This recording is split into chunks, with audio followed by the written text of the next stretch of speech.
So smile for the camera.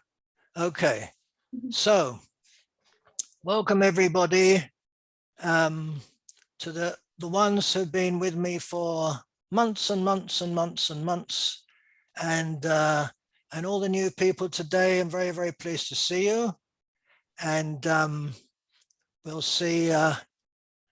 Okay, good. So let us begin.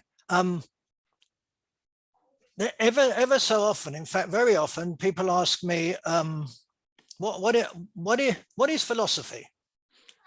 So everybody's got a different view of what philosophy is, and I reckon it fits what they want to actually talk about or what their point of view is.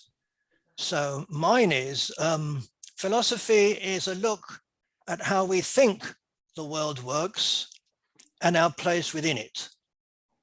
And to put it more simply, I would say philosophy is the means by which we try to understand what's going on. We try. So inquiry is not about how things are, but about how we think they might be. And that sort of sums up the way I look at things. Okay, so there are a number of ways of doing philosophy. There's academic philosophy, or there's creative philosophy. And academic philosophy, you've got lots and lots and lots of meetings that will tell you about various philosophers, and you go into it and their books, etc., etc. We don't do that here exactly. What we do is what I sort of call creative philosophy, where we do this together. What we do is we look again at things that we take so much for granted that we never even think about them. When we think about them, then we look at all of life differently. It's like being struck by the beauty of something we pass every day, and we stop and we look at it, and suddenly it all opens up. So poetry can do that, art can do it, like Frost's The Road Not Taken, or philosophy can do it, which encompasses all of that. So what we are taking a further step down the road, perhaps a less traveled one, towards a more probable grasp of human affairs, to replace the certainties that we don't bother to examine. Today we're going to examine some things that are very surprising. So we must wonder then if the aim is, as we're often told, the journey rather than the end. My point of view is that though the aim is the end, we always end up with a journey. The reason is that there is no end, because the more we know, the deeper the mysteries become. Now, what I do here is I sort of throw little bombs, because I try to speak as little as possible, and then afterwards it's all of us together. This is not my Zoom, this is our Zoom, where we're going to look at stuff and see how things work, and we've all got opinions, and especially the ones who come here. So my bombs, I throw in little bombs, and you can either catch it, look at it, have it explode in your face, or you can run with it and throw it at somebody else for them to look at this bomb. Or you can do what we're going to do, and we're going to examine the bomb, and it will not explode, but it will make us sort of see what's going on. The most important thing is that we look at it, and most people do not look at these what I call bombs. They're just not bombs. They're just things. In any case, philosophy applies to everything. In that sense, it also contains not. It has to, because not is part of everything, which is very strange, by the way. At the very least, it's a probable not, N-O-T. If it didn't, it would supply definitive answers. It would tell us what is, but we must always look at what is not, always, because is on its own doesn't mean that much. So the road, a road, I said. There is no such thing as a road not taken. The past is gone, and with it the possibilities and probabilities of different roads. The possibilities, example, which road to take, refer only to the future. Hence, the road can never be predicted.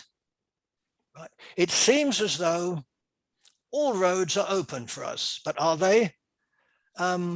Looking back on the road taken, were the others open at the time when we afterwards know what actually happened? It's strange that people are more interested in what did not happen, is the road not taken, than what did happen. And it's the not that we're going to look at. Why would we be interested in what has not happened? But we are, and we need to be. The emphasis in Western society is on is. In a consumerist society that besieges its citizens with options and therefore with doubts and indecisions, the faculty of decisive choice is glamorous. Which coffee, which sexual partner, which career, a suave command of one's preferred brands has long been a status symbol. It's a sign that not just a money or discern, but more fundamentally, a capacity to confidently navigate a modern world, which is a chaos of competing choices. The slogan is, be confident, be an is person. Now, every is implies a background not. It has to. But does every not imply an is? Well, yes, it does. A road not taken points to a road that still is there in the sense that it could still be taken, say by somebody else, rather than the road that could have been taken.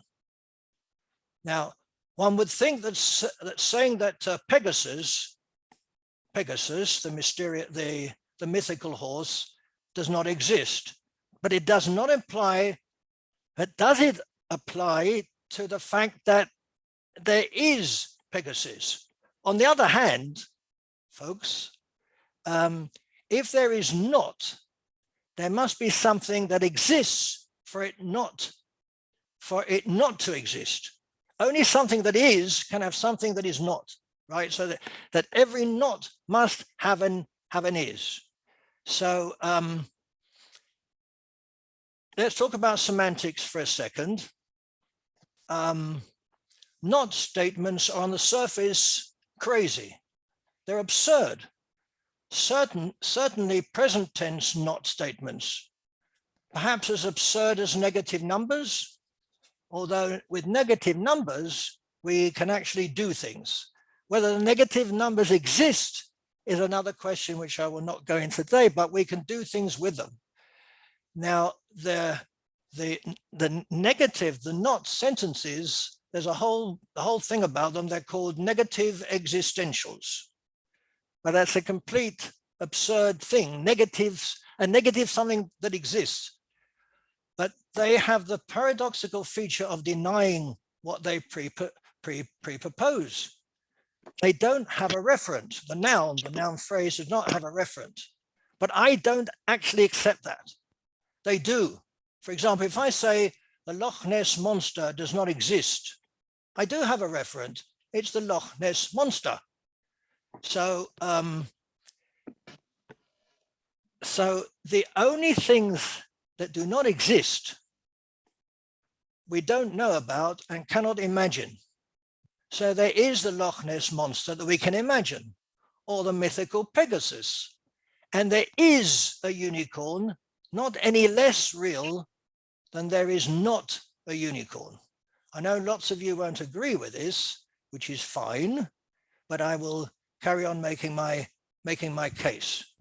What about Sherlock Holmes lives at 221B Baker Street, or Sherlock Holmes does not live at 221B Baker Street. Which is valid? Which is true? Both or neither? Now, this has to do with what we are told is the real world. And I have a huge problem with the real world. Well, of course, Sherlock Holmes exists, as does Harry Potter and Santa Claus. They exist. We can read about them, and we do. In what sense do they not exist? The thing about the real world is very strange to me. In the real world, we do know about Santa Claus, and we do know about Harry Potter. Why is that not a real world? But it does break down at one cardinal point, which is the sentence, I exist. There is no I don't exist. It cannot happen. I do not exist, does not exist, cannot exist, because I have to exist. I can say it about somebody else, they don't exist if I want to, but I can't say it about myself because I'm actually saying it. I exist.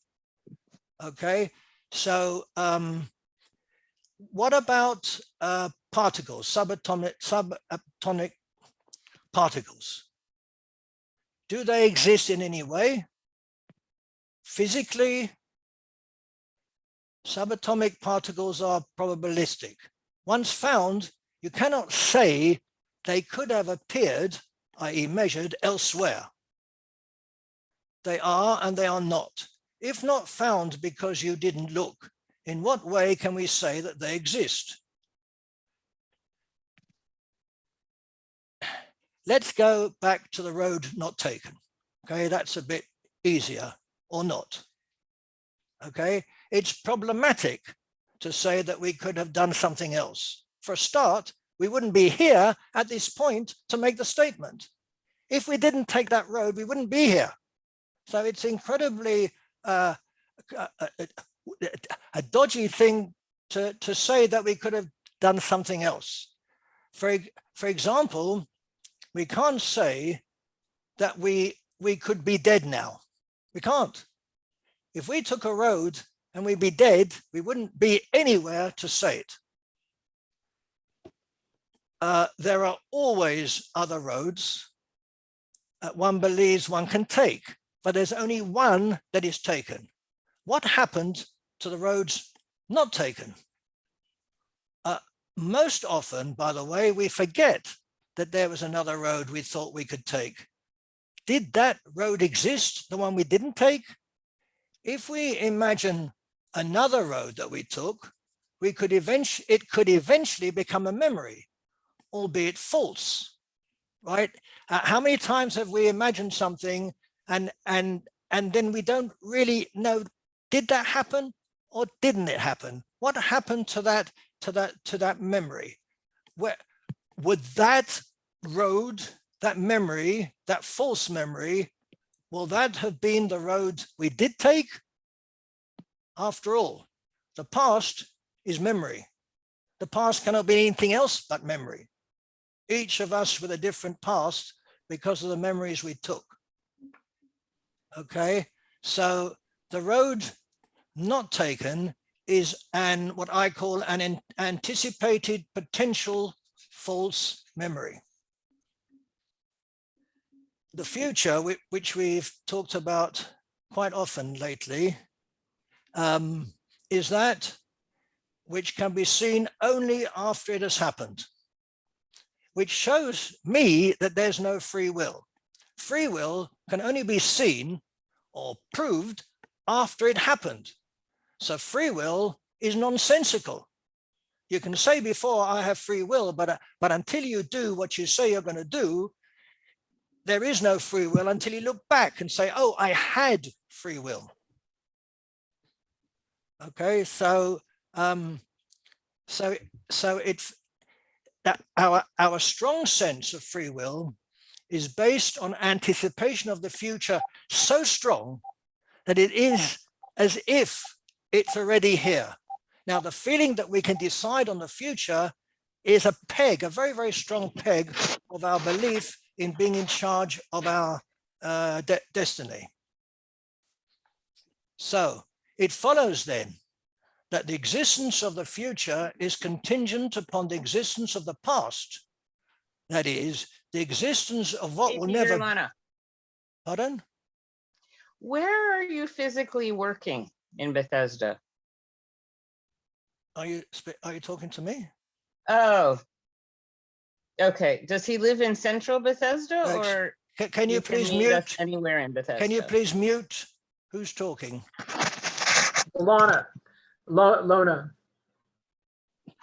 Lonna. Right. Okay.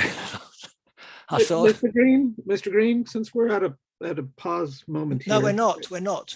Oh, well, I just have one question. No, hang on. Sorry, Rami. Okay. Let me finish this very, very short. I promise it'll be short. The reason is there's a reason why we're not going to stop now. Okay, and I'll tell you about that later. It's the way we. Never mind. You can ask any question you want afterwards, anything, but let me just finish the thought. Okay. So, so what we have basically is a balance between the potential of what will never be reached and the potential of what was. In that sense, the past and the future are mirror images. They are the impossibility of getting to the future versus the impossibility of getting to what actually was. So I agree with James. We've been talking about this now for a long time, that the past and future are similar. I agree with you, but not in the way that you suggest. In my terms, they are both not. They're just not. An ancient Greek poet Pindar said, become what you are, or what you always already are. I would put it as become what you are to be. And here is the rub. We are continuously trying to catch up with the past, and the future is our way of getting the past back. Now, I don't know if there are any artists here today, but is art that is not done a road not taken? What is the relationship between what we did do and what we didn't do? Are they binary opposites? What if we almost did something? What if we started doing something but didn't? What if we were going to but forgot? What if we thought we did something but it turned out to be a false memory? Are those roads not taken? Are those binary? It looks as though not is only in the past because it didn't happen. But what about not in the future? Do we know that something will not happen? As already mentioned, we have, at least in the West, what is prioritized over what is not.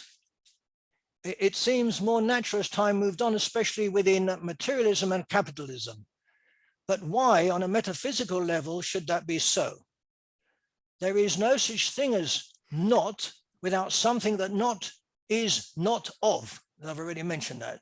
That is not is always a not of something. It has to be. It's a not something. Can there be anything that is not that we can't imagine? The road not taken. We can imagine the road that we didn't take. We can imagine a road, right? It's not a not road.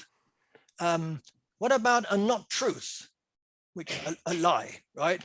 If one does it on purpose, then one must have an idea of the opposite, i.e. the truth. And if one believes that the lie is the truth, then it is the truth, i.e. it's not a not truth.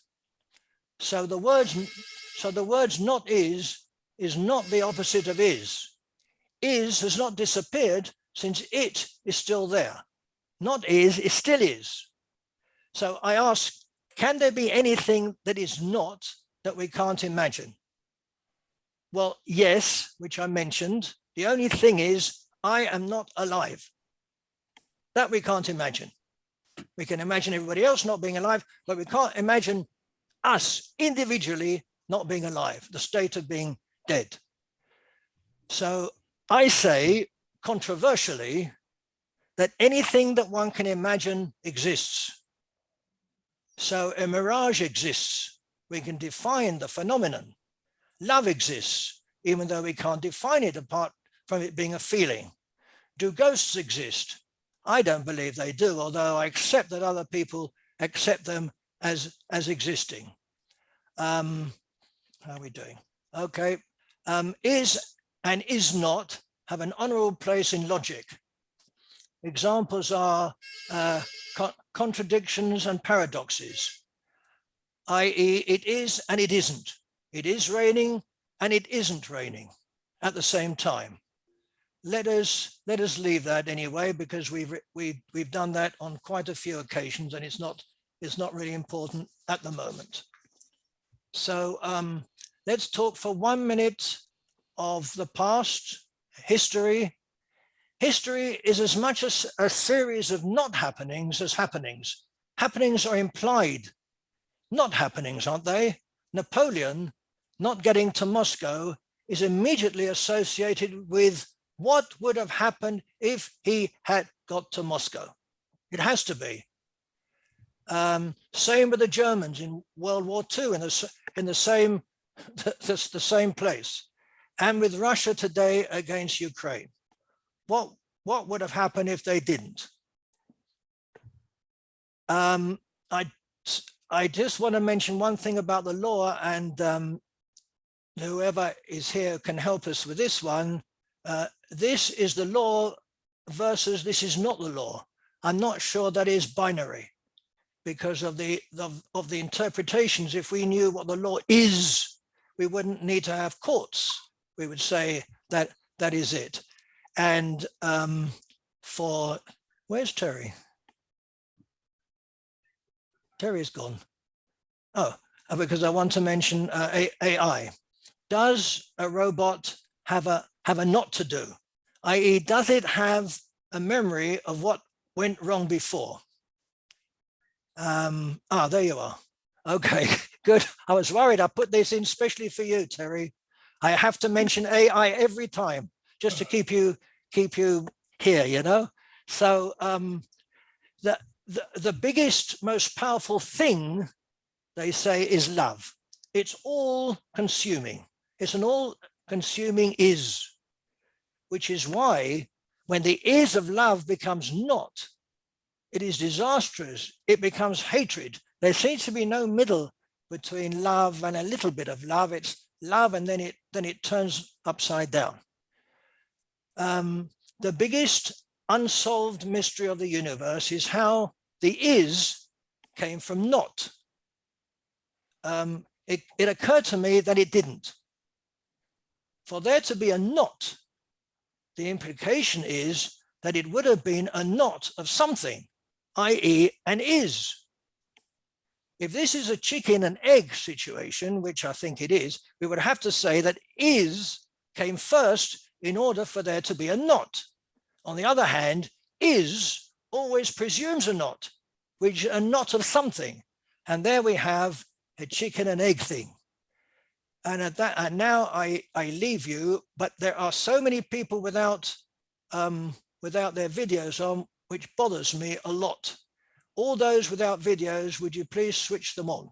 Thank you. Olga, you don't need to because you've got problems with yours, you told me. So I now open the floor. You've got little yellow, well, at least they're yellow to me, little hands. If you press them, not pink hands, yellow hands. Okay, so the first one, yeah, yes. Rami, you've been a long time, you wanted to say something. Go for it. Okay, Mr. Green, you said you don't like to talk, but you certainly did a lot of that. Oh, it's only half an hour. I could have talked for 2 hours. Trust me. Can you sum your point in 10, and if not 10, then 50 words or less? No. Okay. Next question. That's why I only spoke for half an hour. There were so many points that those who wrote them down will have had pages. I told you I threw bombs, and you can pick them up and you can go with them, but I can't sum up because all of that was a summing up, all of it, every single one of those was summing up. And if you want, I can do each of those for an hour, but I won't. Okay. Claudio, yes. Yeah, you raised a lot of interesting points. You went very deep too. A lot to think about. It's very interesting. You mentioned there's certain things that actually are nots that don't exist. You mentioned one of them, I am not dead. We are alive. Therefore, we cannot be dead. You know, contradictions. I can name a few others, like Mary Bachelor, of course, square circle, human fly, or a talking cat. Those are true. But the fact he also mentioned that the fact that we can imagine certain things that are not, do in fact may suggest that they actually exist. So they would probably fall under the let's say a different set or category, like mythical things, like a flying horse, for example, or a unicorn, or the spaghetti monster. If you want to say so, there would be, if you want to broaden the set of things that actually are, then you could include them under the mythical set or fictional set. I did. Okay, right, you did that. Yes, indeed. So I agree with you on those points. Thank you. Thank you, Claudio. Michael. Hi, this is a so rich topic, but for now, I want only to address one aspect of this, that when we are trying to discuss so abstract concepts as existence and not existence of something, we just have to be careful with this, because they only emerge in our consciousness on top of like abstractions, and the abstractions sometimes they reflect some absolute or simplified notions of something that may not serve us well. So they may lead us astray, and this is what happens with binary logic, for instance, and it also happens with many other abstractions. And the only thing which is real, say, what is real for me is only what I can experience directly. That is my personal subjective experience. Now, everything beyond this, this is just a guess, a conjecture. So I can imagine by analogy that probably other people who look and behave like me, so they may also have some similar experiences, and maybe these experiences together create some sort of shared reality. But this is already like not a position that can be proven. This is just a conjecture.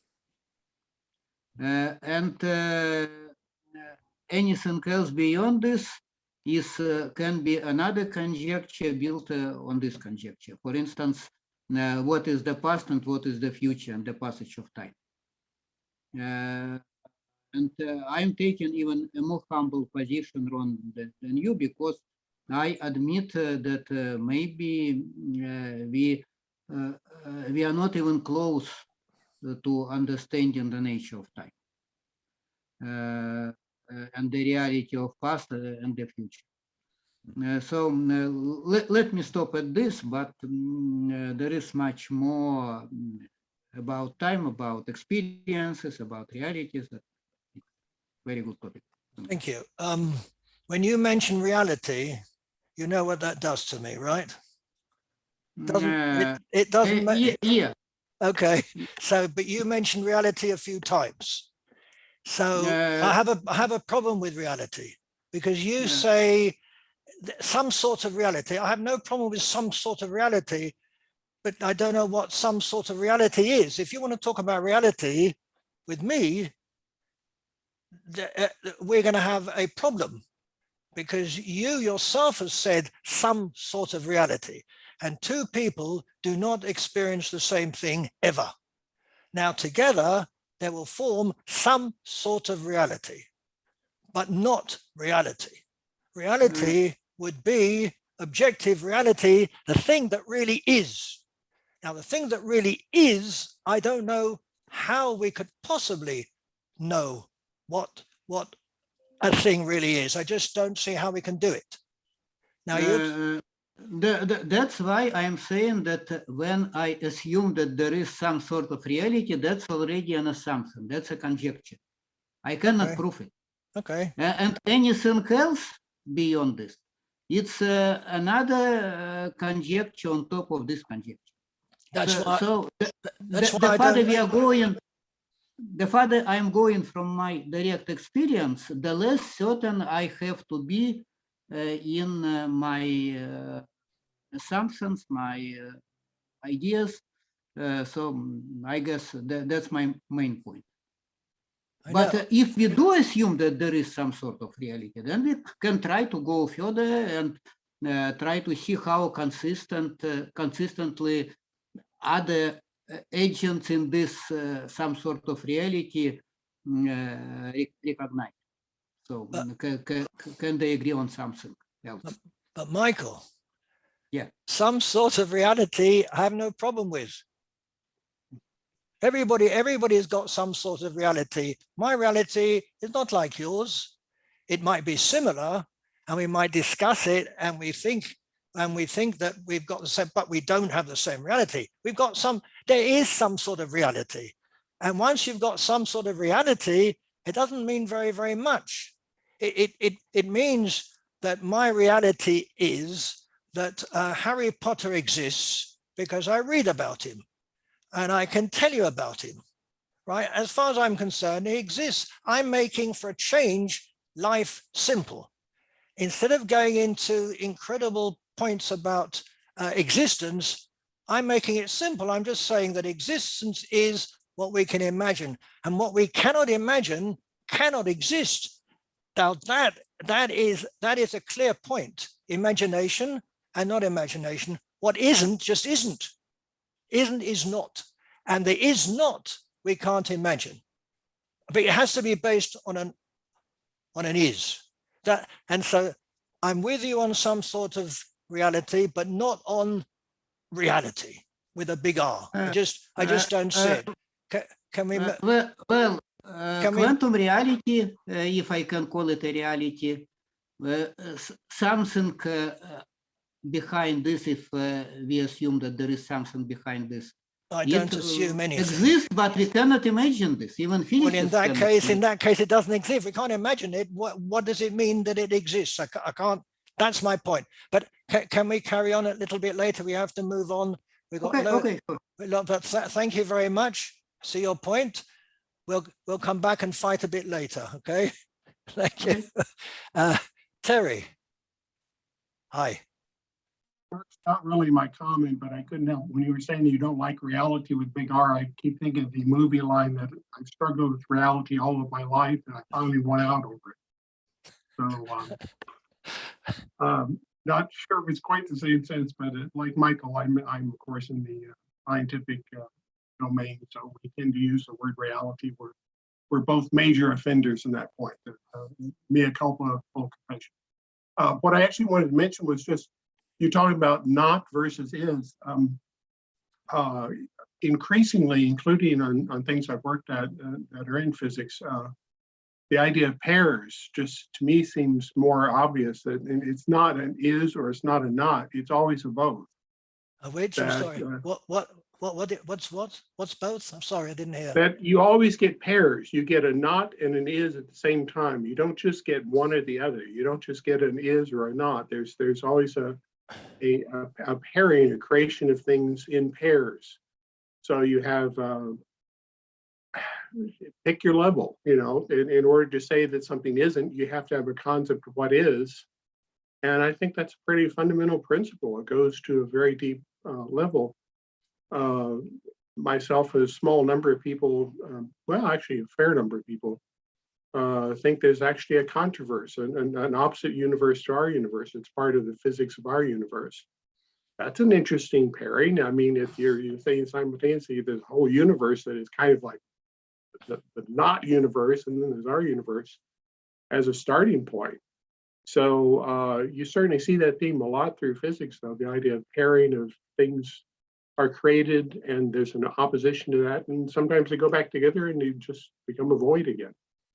So I don't know if that fits in with how you're saying about is and is not or not. Do you think these can be separate things, or do you think they can only form in pairs? Okay, I have to, for a change, disagree with you, Terry. It doesn't happen often, but this is one of these evenings, because it's all yes, because two things cannot occur together. They can't. Now, I agree with you that there is, and I said it, there is a background. If you've got an is, it means that there is a not is. But for them to work together, as you said right at the end, there's an explosion. It can't work. The contradictions between it is raining and it is not raining, they don't happen together. And a particle, which is your field, a particle being and a particle not being do not happen together. And I'm sticking my neck out here. They don't happen together because the observer will see one or the other. Right? Well, actually, they do. You do see them both. You actually see them form, so that you get a particle and a not particle. Particle and antiparticle is the most common version of that. You see them together. Yes, but I was thinking more just in the, I think a little closer to what you were saying, that I can't conceive of an idea if I don't first conceive of the opposite of that idea. So, and that's why I'm trying to understand where you're coming from in this, because I think you're making an interesting point. I just don't know if I quite see which comes, for instance, which comes first to you, the not or the is? I don't know, because they're so mixed up together. When I say together, I don't mean that they happen together.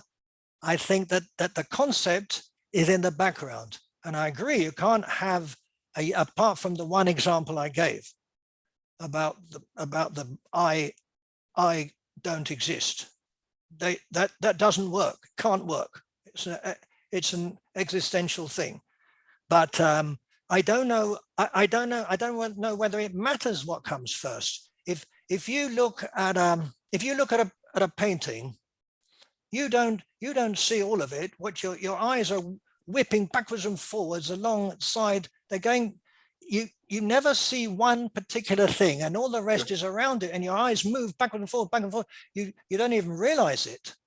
So the is and the not is are there, but not at the same time. I can't see how two things can happen at the same time. I just don't get it. And I know that I've been told that in science, etc., and I disagree. I'm not a scientist, but I disagree. And I've never been told or explained or showed how and when two things happen together. I've never been satisfied with an answer that tells me that two things happen together. They might happen very, very closely, one after the other. They might do, but not at the same time. The brain can't take that. How can two things happen at the same time? How can a yes and a no occur together? I personally can't see it. You make a good point about the concept of that. For instance, I could look at something sitting in front of me on my desk, and whatever it is, it splits into two parts. It does that. But you're exactly right. In terms of my attention, my focus, the conceptualization that there is something that is split has to be a different kind of event. I can pretend that I see them both at the same time, but as you say, our attention flits around, our decisions, our consciousness does not. It's more singular. So we come up with this singular idea. That's what it is. These are important issues in artificial intelligence, by the way. I mean, the whole idea of hypothetical worlds, it doesn't get any easier. It's messy because you can easily make a system go insane by doing that. But it also, you just come out with dumb systems that are not interesting at all if you don't do that. So the perplexity that you're saying, I think, is a perplexity that's shared by trying to understand how do you make a system that actually shows some of the features of what people do? And it's not easy. And one of the reasons, I mean, the discussions of hypotheticals are a major topic. You can find whole little seminars and sessions on how you do hypotheticals and how you do these world and what do they even mean. You can't pretend it's a given set of answers. It's not.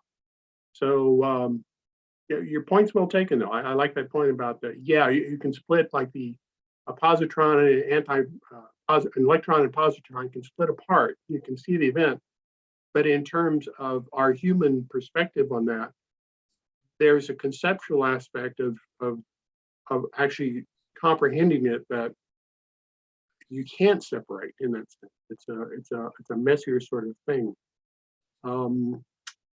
Your point about time, by the way, at time, I've been going some funny directions in that. I usually disagree with you about future, past, and something like that, but boy, I don't know. I think more and more, I don't think you can conceive of space without first invoking a time.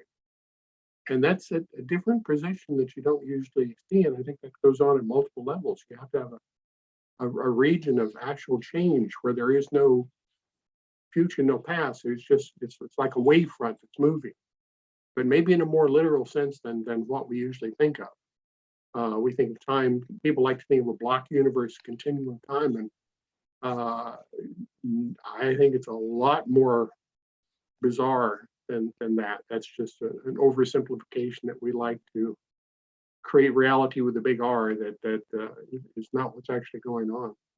This is the place to come for bizarre. This is it. The first Sunday of the month is a bizarre time. It's all allowed here. It's all allowed. Thank you, Terry. I'm going to get back to you. I'm going to do the following order because Rami, I have to come back because I cut him short and just said no, which is not very nice. But you asked me the question. It was a yes/no question. All right. So Rami and then James. Okay. And please remind me that's the order. And then 1 minute. Okay. Okay. Right. First of all, Rami. Ron, how do you contend with the unknown, or as Rumsfeld described, the unknown unknown? I don't know what that is because it's unknown. But you certainly can see that unknowns exist. And then there are things which exist, which would be beyond. You cannot see that. No. How can I know? How can I know what an unknown is if I don't know what? How can I know that? If it's unknown. Well, because let's say when you were a child and you were looking through all the different kinds of animals, and then maybe during your lifetime there was an example of a new kind of animal that was discovered. That was an unknown. No, it wasn't. It was when I discovered it was not for me. No. You seem very egocentric here, Ron. Yes, I am. If it doesn't exist in your mind, then it doesn't exist in the universe. But Correct. It's functionally disprovable, your thesis. No, it's not. You hit the nail on the head. That is where my philosophy goes. Yes, if there's nobody around, there isn't anything. Now I know people don't like to hear it and they argue with me like crazy. This is fair enough. If there's nobody around, there isn't anything. And I can't see how there can be anything when there's nobody around. That is an unknown, and an unknown is, well, whatever. But, okay, we got, where's James gone? I'm here. Oh, you're right in the place you should be. Sorry, James. You moved your chair. James, sorry, yes. Off you go. Here. Okay, there's just so much to talk about here, isn't there, Ron? Well, that makes a change. Yeah, there's nothing. I mean, the one thing I think you didn't mention, is that there's nothing, and there is nothing. I mean, anytime you don't have anything to add, that's nothing. Anytime you don't have anything to say, there's nothing. Anytime you don't have an opinion, which a lot of people say they don't, or sometimes they don't, there's nothing. If there's something you don't know, it appears that there's nothing. It might appear that there's nothing you don't know, but like in that previous conversation, there might be something that you don't know or need to assert you don't know. But in physics, whenever you have body, you have very little nothing. You have a reduction of nothing because of the laws of gravity. But whenever you don't have body, like in most of outer space, you have very little or nothing at all. So it's kind of nothing is real, and the whole idea for not, in other words, as a logical cancellation of existence, that comes from the concept of nothing, which is quite real, at least in the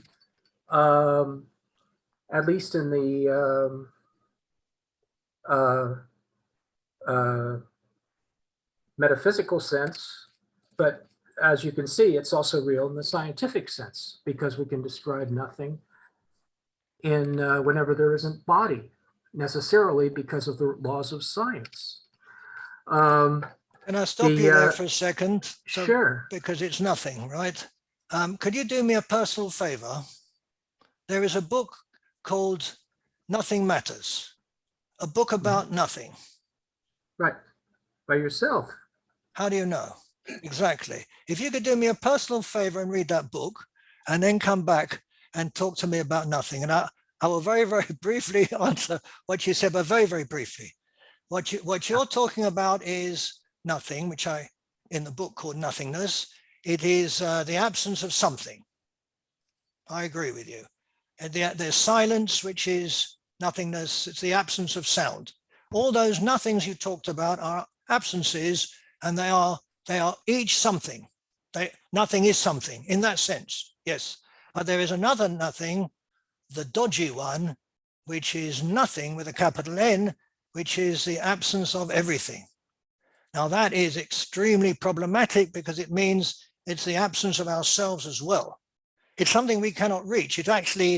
It's equivalent to being dead. And good. Yeah, because we're all going to die. Yes, Yeah. but we won't know about it. We won't be able to discuss nothing because we won't be here to discuss it. That is a separate nothing. and nobody, as far as I know, has made that that differential between nothingness and nothing. And all the nothings you talked about, I agree with you. They are all something, all of them, apart from the big nothing. You think that nothingness is only definable by death? No. Hang on. Nothingness, which I call nothingness, which is the absence of something, is always around us. It is what defines objects. The nothingness between them defines the shape and makes one object different from another object. That's the nothing you were talking about. I call nothingness, right? But that is completely different from nothing with a capital N, which is the absence of everything, but everything. And that is beyond us. That is something that we cannot get to. We'll never get to it, because when we do, we won't be there to know that we've got there. But anyway, read the book, do me a favor, and then come back on that. It's a big subject. We did one Zoom on that a long time ago, but I can do it again if you want, but it's always different. Anyway, that's a good point. Was there something you want to say? I have more stuff. Yeah, I got more stuff. Can I come back to you on the more stuff? That's fine. Circle around. Yeah. Yeah, because there are lots of yellow hands up. Then the next one was yes, M.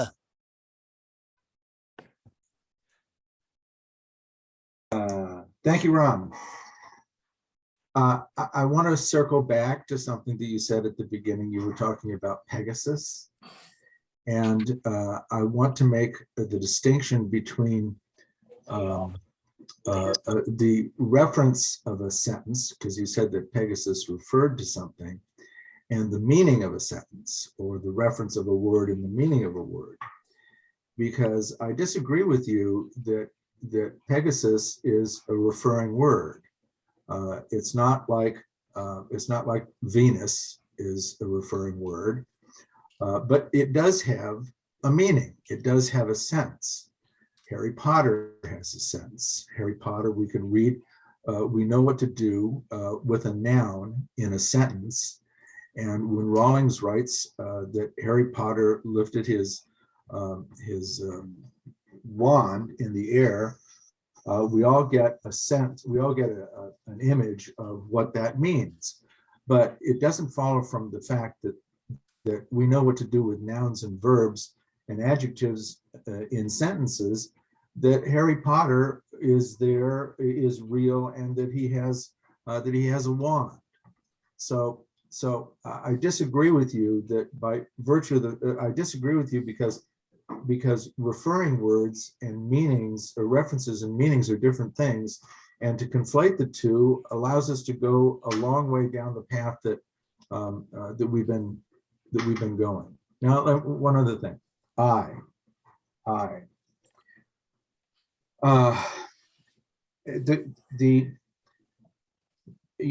Descartes famous, I think therefore I am, is regarded by many as proving the existence of the I or the ego, but Descartes people go too far in that. He proves the existence of thinking, because he can't think without, if he's conscious and he's thinking, if he's thinking, he has to be, there has to be consciousness there. And Kant also, when he talks about, and I know I'm getting technical here, when he talks about being able to have an experience, he requires the unity of apperception, but he can never prove the I think. He can never get to that. And I'm personally more attached to someone like Margaret Anscombe, when she distinguishes between, when she's talking about an I, the word I, that it doesn't work as a reflexive pronoun, because it's a reflexive pronoun. It's like an identity statement. I equals I. It really doesn't tell us anything, and it certainly doesn't behave like a name. Okay, because we can easily attach names to things, and if we can't attach names to things, then we have to simply talk about them being nouns. So I don't think that I want to disagree with you about things being existing simply because we can talk about them. Certainly the realm of the imagination is very important, and whether I am here or not, that's an open question as far as I'm concerned. I don't think that we need that in order to be able to have the kind of sentient life that you talk about. That's kind of like the one I was thinking about buying. That's it for the time being. I know I'm going to have to circle back to this because I've spoken with you before. Yes. Well, of course, we disagree on this, on basically most of what you said, which is fine. But we'll get back to that. I don't quite get your last point. I mean, if there's nobody around, I don't see in what way you're going to tell me that there is something. I've never understood this great urge to claim that there is something out there that got nothing to do with us, and it just doesn't make sense to me, but it makes sense to most other people apparently. And well, it's like David Hume said, when he, and I'm not an empiricist, but there's a lot in the literature about this. When he examines the totality of his thoughts, he can't come across an I. He can't find one of those. And I think that Hume was sentient. I'm sentient. You're sentient. We all have our own subjective realism that we live with. But you've been talking metaphysics here, and whether it requires a super ego or an ego or this substantial self that that could possibly exist in the world. I don't think that's necessary in order for us to be able to have sentience, language, build bridges, eat cakes, things like that. Who's going to do it? The Moshe Cahill ate cake this morning. That proposition is true. Okay. Now, a proposition. Wait a minute. What is true again? Moshe Cahill ate cake this morning. And that's true. That's true. How do I know? Moshe, Do we all know that's true? well, you can take my word for it, and that, No, I can't. I can't. Okay. I can't. But, I'm sorry. You might be making the point in order to make a point. If you're talking about truth, you'll have to talk about a different truth. You're talking about truth with a small t. We've all got our truths. But the fact that you had cake this morning is not an objective truth.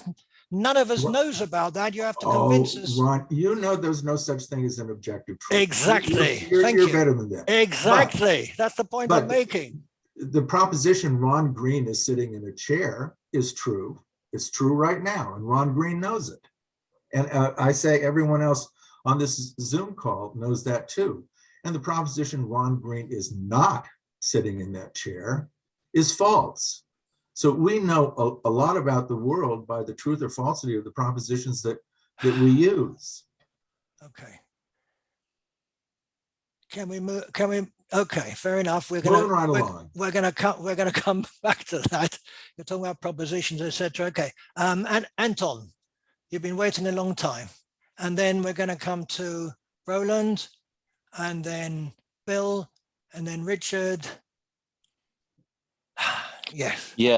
And then yeah, this is a very interesting, very, one thing is compelling. It's not, I know people who have been talking have been challenging, but this is something that's compelling to me.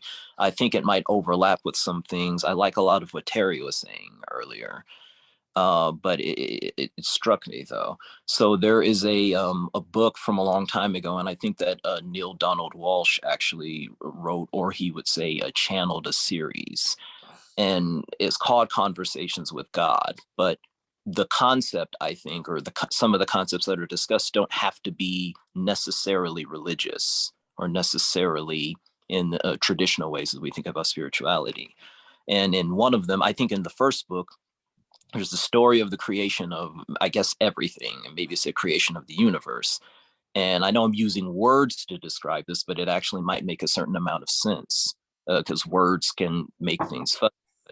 In the beginning, there was all that is, and however long that has been, and then all that is couldn't know itself unless it's split into all that is not. So there's all that is, then it's split into all that is not. So like polarity, or the concept of polarity. And then there's three, because there was all that is neither, and then it divided further into all that is neither. So all that is not, and all that is neither. And it makes me wonder, tying in with some of what Terry was saying earlier, if there can be parallel, to use some of the words you used earlier, some sort of realities. You know, I am hesitant to say reality myself, but can things exist parallel? Can there be these three? All that is not, all that is neither. I'm really just posing questions, not so much the answer. So yeah. No, very interesting. Thank you. Parallels, I have no problem with parallels. Is whether parallels exist together is the question. Okay, that I have to think about, because a lot of things are parallel, but might not be perceived together. I don't see how they can be. That was an earlier point, but it's a very good point you made, and thank you. We'll come back. Thank you very much. Who did I say? Roland, right? Yeah. Can you hear me? Yep, loud Great. and clear. Okay, thank you. Well, yeah, there's a lot to talk about here, a lot. But I wanted to, the thing that kind of I wanted to zoom in on was, as I tend to do most of the time, this idea of how we identify these things. What I'm thinking is in terms of, I don't know if there's someone else talking at the same time. It might be another microphone on, but what I'm thinking of is the word is and the word existence seem often to me to be used to refer to states. Now, in other words, states that are going on even though we can't detect them. And I think this is a bit of a problem because to my mind, one of the first things we have to ask ourselves is, how do I know something is? And at that point, I mean, everything really depends on that, doesn't it? How we know something is. We're now talking about consciousness of something, consciousness of is. And so we're now talking about some kind of process. And I mean, my son, Nathaniel, who's 1 year old, has got one of these little boxes with cutouts in it. There's a square and there's a triangle and there's a circle, and he's got like the bricks and he slots, you know, he's learning to slot them into the various different things. Now, and it sounds like a bit trite, but there's a bit of a parallel here with is and is not, because when he gets one of those bricks through the hole, there's an is going on. That fits. It is the right shape. And when he can't get the thing through the hole, at some point, he gives up. It doesn't fit. Or he tries to fit it through another hole. So there's actually three things happening here. The first thing is there is a template. There are holes in the piece of wood. The second thing is there is something to stick in the piece of wood that will either go in or it won't. And the third thing is that at some point when something doesn't go through the hole, he will give up. And these three things relate directly, in my opinion, to is and is not. When we, for example, right now, I can say, this is a pencil. Here is my pencil. Okay, it is a pencil. I have a concept of a pencil, which is a bit like my son's little wooden template with the holes in it. And this object fits through the hole labeled pencil. It matches those criteria. This is not a pencil. It doesn't fit through the pencil hole. But at what point do I decide this is not a pencil? There's a real difference here. When he fits that square, that cube through the square hole, something happens. There is an event. Look, it fits. But when he tries to fit the triangle through the square hole, there is no clear event. There's no, oh, it doesn't fit, until he gives up. And so there's quite an interesting distinction here between when something is and when it's not. The is like a landing on something. Something has to happen. Whereas is not is a giving up of something happening. And so I suppose the point I wanted to make really here was that there seem to me to be these three things going on. First of all, there is some conceived of possibility. And then there is an experience. Yes, that matches my template, matches my criteria. Or there is an attempt to match that fails, and then there is an is not. So, sorry, was that? Oh. So I guess those three things I wanted to highlight, because I feel the word exist is a really difficult one to deal with. But with that little sort of idea that I've mentioned, that's, you know, little toy of putting objects through holes, that seems to me to fit the idea that the road not taken does exist as a template. In other words, it's a conceived of thing, but then when you try to put your experience through the hole of that conception, there's no way of doing it. You can't get it through. So I guess what I'm trying to make this distinction between, or rather highlight that is and is not, are you could say present moment trials to get to this template that we have. And that is how I kind of see these ideas working. I'll stop there. Thanks. Very, very, very interesting, Ronald. I just want to, very interesting. I just want to see about the road not taken, because the road not taken, I don't think is the same as what you said about the holes, because the road not taken, you only know afterwards.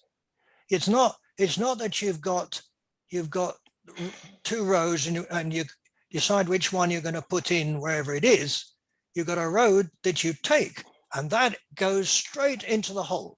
Now the road you didn't take is not there. It's gone. You haven't got the two roads in front of you. One, you put the hole in, the thing in the hole. The other one does not fit, did not, and is not there for you to say that doesn't fit, right? Yeah, I mean, I broadly agree with what you're saying there, but I guess what I'm saying is possibly a better metaphor for that might be, say, I don't know, two boxes that I can put a piece of, but like voting, I suppose, a ballot box. I can put my paper in that box, I can put it in that box. And so I put my paper in box A and not in box B. And afterwards I go, oh, box A candidate was rubbish. I wish I put it in box B. Everything could have been different then. So I can imagine putting my paper in box B because the option is conceptually available in my mind. But of course I can't do it because I have to go back in time to do it. So the template is there, but the possibility of putting my piece of paper in isn't. So but basically that road not taken is more to do with the template of possibility, which is now impossible. I think the thing I think that it is quite interesting about this is the road not taken, although you can't take it and you can only conceive of it, can still have an effect on our present moment behavior in the form of regret. So I don't know, do something stupid in the morning, and for the rest of the day I could be going, oh, if only I hadn't done that thing, if only I hadn't done that thing, and you know, the rest of my day is ruined by the road not taken. Even though I can never get back to it, and exactly. I can never change what's happened. The road will never have been taken. Never. Exactly. It is never possible to create an is, because I can't put my little cube through the hole. That chance has gone. But I can still imagine that the hole that I could imagine putting my cube through. And if I can do that still, it will still have an effect on my present moment behavior, even though that is totally irrational. You know, if I get upset about something in the morning that I've not done, it's totally nuts on one level to be, you know, for that event to be interfering with my life throughout the rest of the day, because I can't do anything about it. But how many of us can say we haven't done that? I mean, it happens all the time, doesn't it? We do something and then, you know, you might feel a bit grumpy about it or whatever, who knows? And of course it can last years, can't it? You know, you can look back, some people will look back on an event they did 10 years ago. You know, if only I hadn't done that, just think what my life would be like now. Yeah, so it's all true, except what you're doing is really you're changing what you think you would have felt at the time had you known what you actually did, and that's hugely problematic. Yeah, the Because you- template is always changing. And so right now, if I think about, I oh, suggest if only I could have done that, my I s- template is right now. I which- suggest you give your little son another one. It's too complicated. That one, you're a very difficult one. It's Thank quite a you. nice little, it's quite a nice little metaphor there. Then. Yeah. Anyway. Thank you, Roland. Okay. We said, yeah, William. Yes, let me Richard. say that as I listen to this conversation, I'm repeating in my head the question, is existence a predicate? In other words, is it like fat, large, heavy, and things like that we attribute to nouns? And my suggestion is that it isn't. And the idea is that when we talk about existence, we're really saying things that we can say otherwise. If it is a difference between yes and no, or can and can't, or things like that, then that's the dichotomy that makes sense predicate-wise. I can't put the object in the hole. I can't return because it's past. Those are objects that we can talk about raining or not raining, or cloudy or not cloudy, but we can't say it doesn't exist because the object that we're making the attribution to is assumed in the question. You have existence already given when Yep. you say, is it raining? Yep. The is there. And so for that reason, I'm not sure where we're going with this, because the formulation of the question as a matter of language is already assuming the thing we're trying to prove. I don't know. That's No. my sense. So I don't think it is a predicate, and that's why it's so problematic, because we're treating it like a predicate. Anyway, that's my thought. No, thank you. There's no doubt that the whole thing of existence is problematic. I mean, there's no doubt people have been talking about this for a couple of thousand years. So still don't really know what we're doing. And there is a reason for it. I mean, you can only talk about things when you exist. I mean, if you don't, then there's nothing to talk about. I mean, because we are. And as you correctly say, the point of we are is there's no we are not, or at least let's put it, not we, each one of us. The only way we can talk about existence is that we are in existence, we individual, right? So you can't compare it with anything else when it comes to the individual, although you can do it with other things, which in itself, as I said, is problematic. To say that something exists, as you say, predicates something that does not exist, and vice versa. It has to in some way. Something that does not exist means that there is something to not exist, but we can't do that about ourselves. We can't. We exist, and that's it.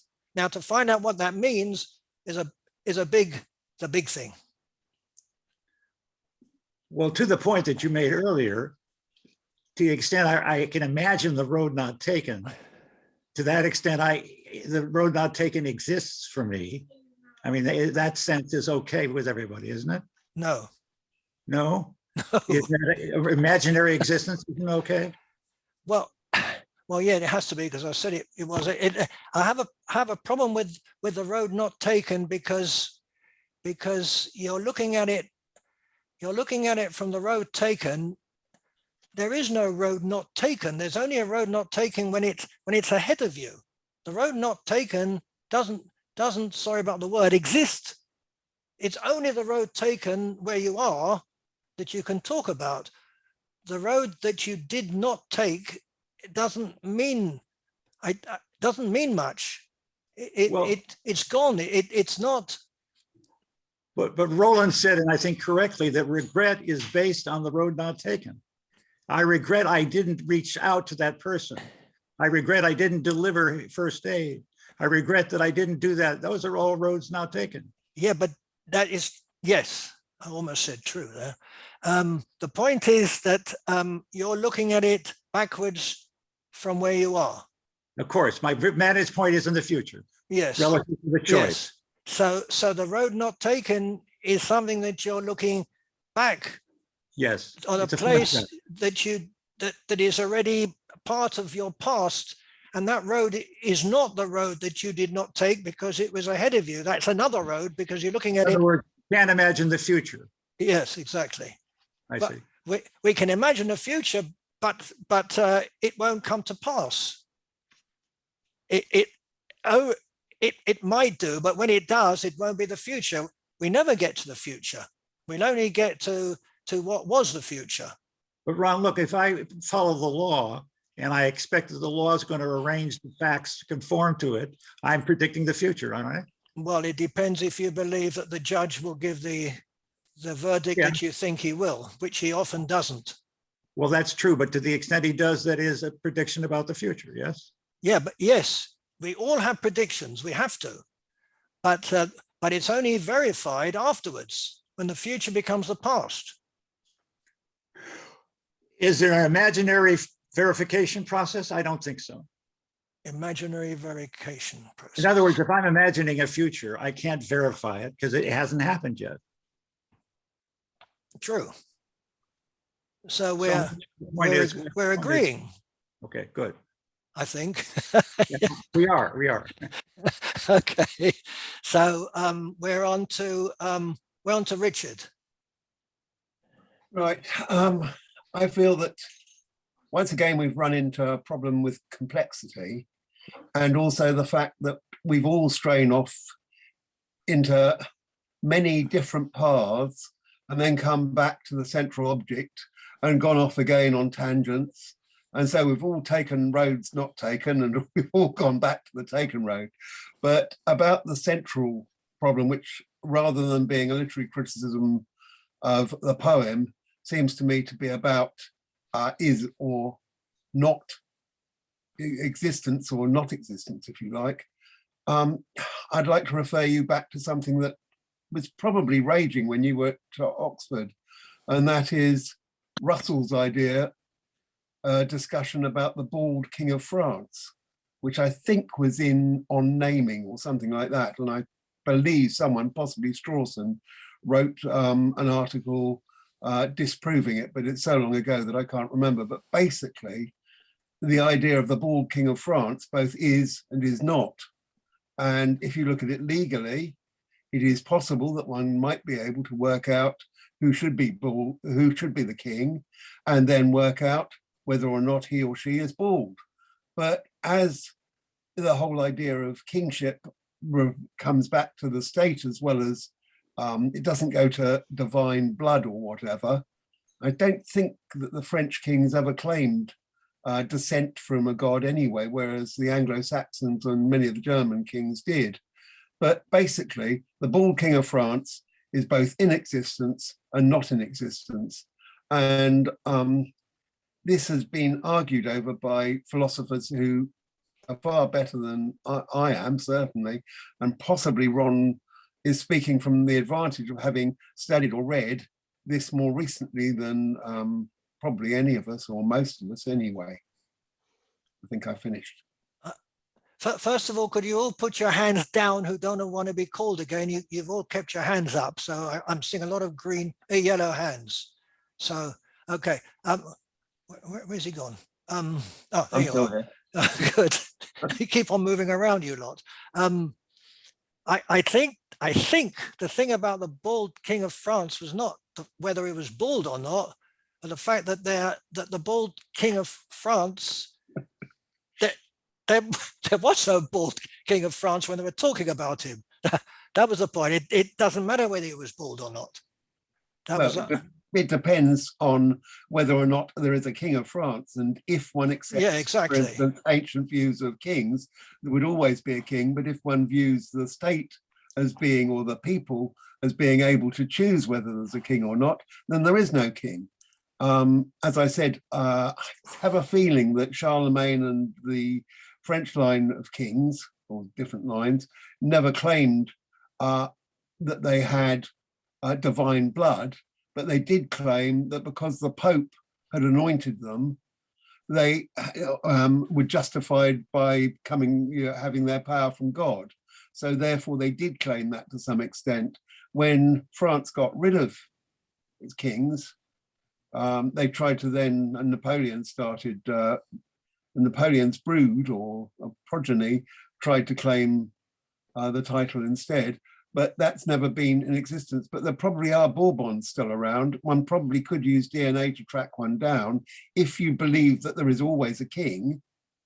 I don't, but I mean, it doesn't matter what your personal belief is. The paradox is there a king? Isn't there a king?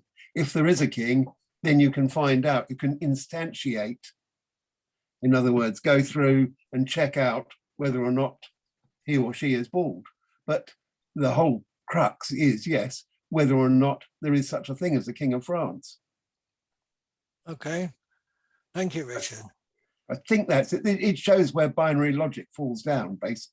Oh, definitely. Oh, definitely. Thank you, Debbie. Yeah, thanks. I wanted to relate to what Bill said earlier about existence being a predicate, and that reminded me of the ontological proof of Descartes. We've been mentioning him quite a lot about existence, and he actually did attribute existence as a necessary predicate to God. I mean, after he has proven Descartes his own existence by not being able to disprove his own existence, he goes and checks and sees what he can know more within himself. What are the truths? And he has his own, Descartes, his maxim of truth is whether he can perceive a truth or a belief clearly and distinctively. And he sees that within himself, he has the idea of God. And he asks himself whether this idea of God can be invented by him. Did he himself, Descartes, perhaps invent or think there is a God? And he tries to, and Descartes does go through the concept or the idea of God, supremely perfect being, as whether it is good or what is within the term definition of a God. And he realizes that within perfection, God's perfection, there has to be the predicate of existence, and that supremely good, all-powerful God necessarily has to be perfect, because if God had not been, did not exist, it couldn't be a perfect being. And for Descartes, so existence is a predicate, is a necessary attribute for the existence of God. And this is his Descartes' ontological proof of the existence of God. God has to exist. It cannot exist with it being perfect and all good and this perfect being. So that just, Bill, reminded me of when you said, yeah, well, existence is a predicate like blue or green, and it's true that with Descartes, it is not like blue or green. It is not that sort of predicate, but it is a necessary predicate of God's existence. So it is, if we need to ask what is more perfect, a God that exists or a God that does not exist. So for Descartes, naturally, a perfect God would need to exist. because an imperfect God would not exist. And that was my saying about existence and being a predicate. Thank you. Thank you very much. Very interesting. Thank you. Okay, we're starting again now on the yellow hand. So, James, you're back Changed my again. hand to yellow. I changed my hand to yellow so you could find me, Ron. It was flesh tone before. I got lost in the crowd, as it were. So yeah, there's this such a thing as truth and untruth also, and this idea that the idea of existence is it's a synonym for reality. Existence is well defined. I checked my favorite dictionary. It had like 4 great definitions, 4 or 5. And existence is what I find is that the arguments tend to, some of these arguments, like the division between nothing and nothingness, it's semantics. It's just like you define a word that you like, that you think exists in reality, and you add some extra letters to it, and you take the original root of the word, and you say that word doesn't exist. So that's semantics. And so I find that these are, like, to me, that are semantic arguments. And when we're thinking about things that exist or don't exist or are not or are taken or are not taken, these are kind of like normal logical operations we do. And we do them not just because we read a textbook, but because we learn math and so forth. But we do them out of habit. We do these things all the time because we need to do them, not just computer programmers like myself, which are constantly nodding everything. And sometimes I have to read programs that are written wrong because they're written to not be understood. They're written with a series of knots. You never do that. You always try to create logic that is positive so that people don't get confused by the plethora of negation in the code. So the knot is a problem logically because it adds complexity, as someone said. Complexity could be construed as a bad thing. But we're dealing here with not so much complexity, but that subject of certainty, the idea that I have certainty about something. But the certainty can also be construed as a bias. In other words, I have a bias towards believing such and such a thing. So we always have to be careful when we say that something has certainty behind it, and it really resolves down to truth and untruth. In other words, see this right behind me? This depends on my being able to understand when other people are being true or untrue. It's poker. So it happens to the amassing of these chips in a game can depend on whether something is true or untrue. So the meaning of true or untrue is very important. And anything that is said, anything that anyone can say can be true or untrue. In other words, we don't depend on one person to be able to tell us what is true or untrue. We kind of like have to decide kind of on the spot.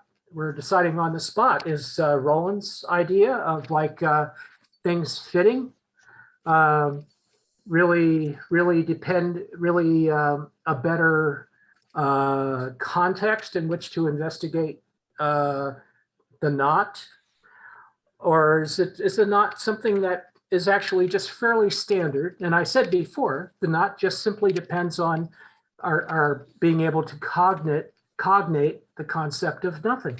If we can cognate the concept of nothing, then we can assume the knot, and then we can begin to use it after that. So, and negative numbers in mathematics didn't exist for centuries and centuries and centuries. They came very late So, and memory is expansive. We have a lot of memory. The computers have kind of like a fixed memory, a lot of it. So you can, that question about AI, I think Terry just didn't get a chance to mention it, but in AI, you can record any results you want. So if you didn't make a decision, your future algorithm can pick data from that previously not accepted, road not taken, as you call it, and change his mind. And that we use that, we use that regret, memory of possibilities that and by the way, this road, that just simply represents the plethora of possibilities that we always have available to us in the future, which we always assume exists. We always believe there's a future. We always believe there's a fate. We always believe that we're destined for something.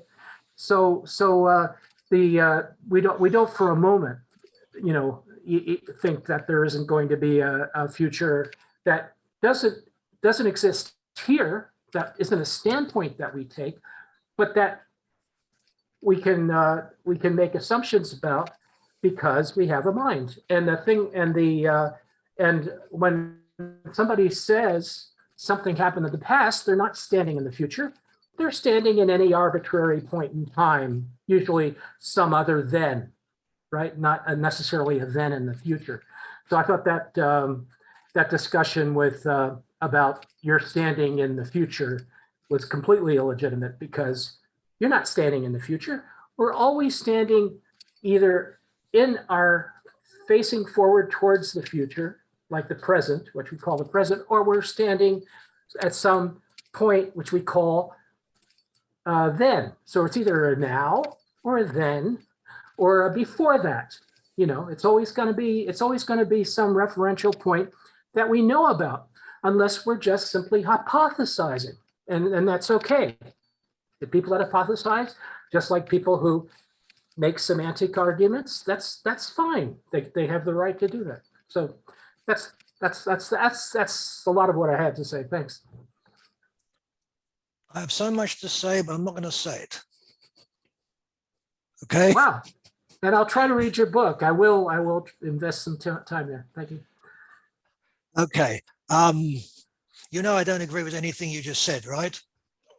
Well, that's because I didn't mean to be ad hominem, but I'm just saying that this whole kind of like denial of aspects of reality in favor of other aspects of reality, and trying to prove existence by definition. In other words, everything has to exist because existence. Well, your favorite has to be, because it's defined that way. That has to exist. Your favorite philosopher, Heidegger, spent his whole life on trying to find out what existence was, and he did not look into a dictionary. He had a huge book. He blamed it on us. Yeah, he blamed it on us. Yeah. And so he did not agree with anything you just said. Anything. Well, that's fine. Well, that's fine. No, because we can have a discussion about Heidegger some other time. No, but the point is that these are all. No, but some of these ideas are ideas from Heidegger. The idea that we're always in the truth and the untruth. In other words, much more important than whether we can use the not operator is really that we exist in truth and untruth. We exist in a world where things may be true or things may be false, and we need to operate successfully in the contexts, in the situations that come up for us in time. And time is very important, like I said before, and it's not to be denigrated or restricted or anything like that. It's something that we use, that we need to be able to use creatively and fully. We can't sort of like say, well, there's not possibilities that aren't unrealized because they're in the future. No, those possibilities are possibilities for us, and we need to be aware of them. And there's not a past existence that kind of is not dependable because it used to be the future. It's the reason the past existence is not dependable is because it has gaps in it.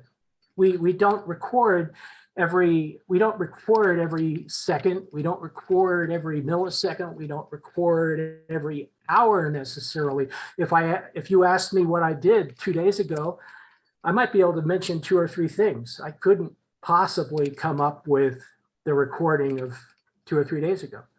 So the past is imperfect, but it's but the point is that it's kind of like the best we can do based on what's relevant from where we are right here. And where we are right here does exist. That's existence. Really? Okay, fair enough. Thank you very much, James. Olga, hi.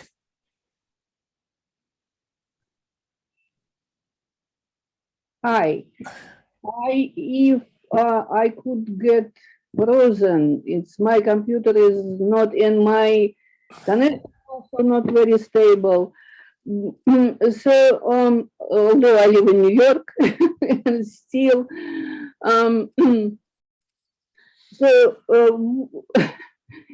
it's fun to always to participate in these discussions because people usually repeat and repeat and repeat everything what they already said, and trying to get closer and closer to some kind of definition and some kind of more stable position.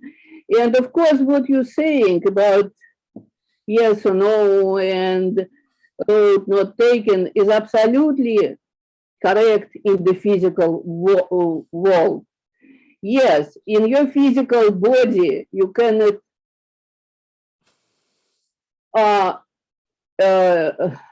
imagine your not existence.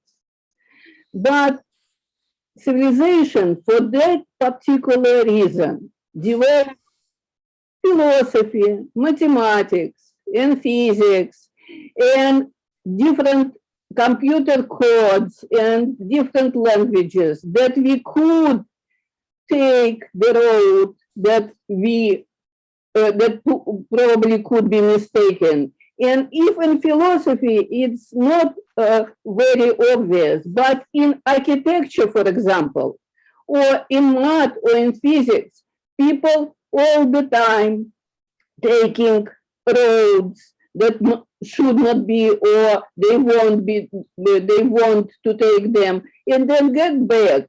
But it's possible only in the code.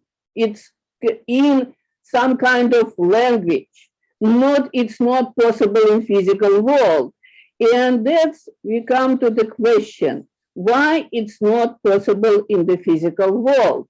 And I also have a book that I wrote, and you could look for it, and it calls Fleeing from Absence. It's a very small book.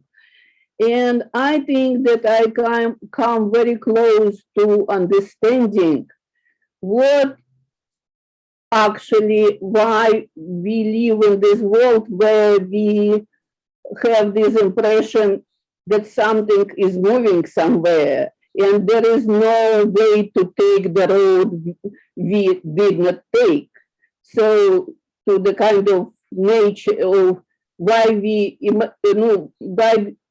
have impression of what is time. So you also could disagree with me, but it's very small book.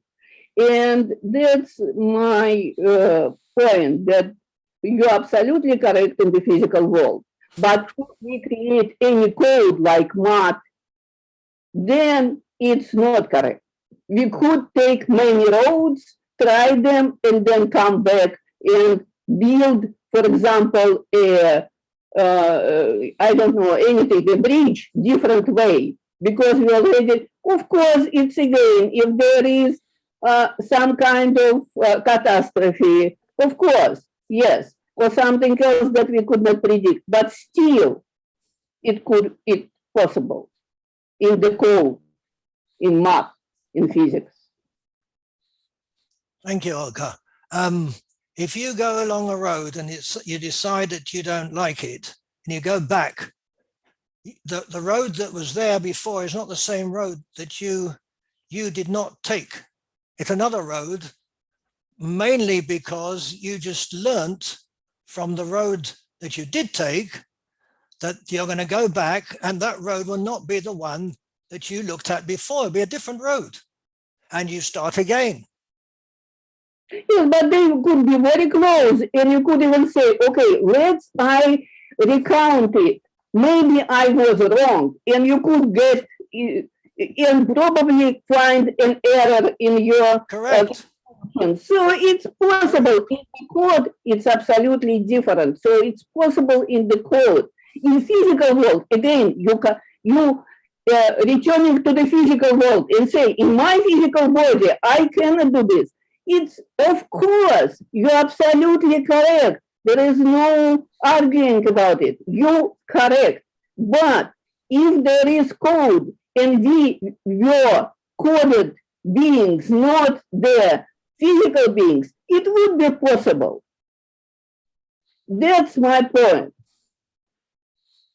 Okay. That's correct. 100%, 200%, you're correct. In physical world. Okay. Thank you very much, Olga. Thank you. Trevor, you disappeared.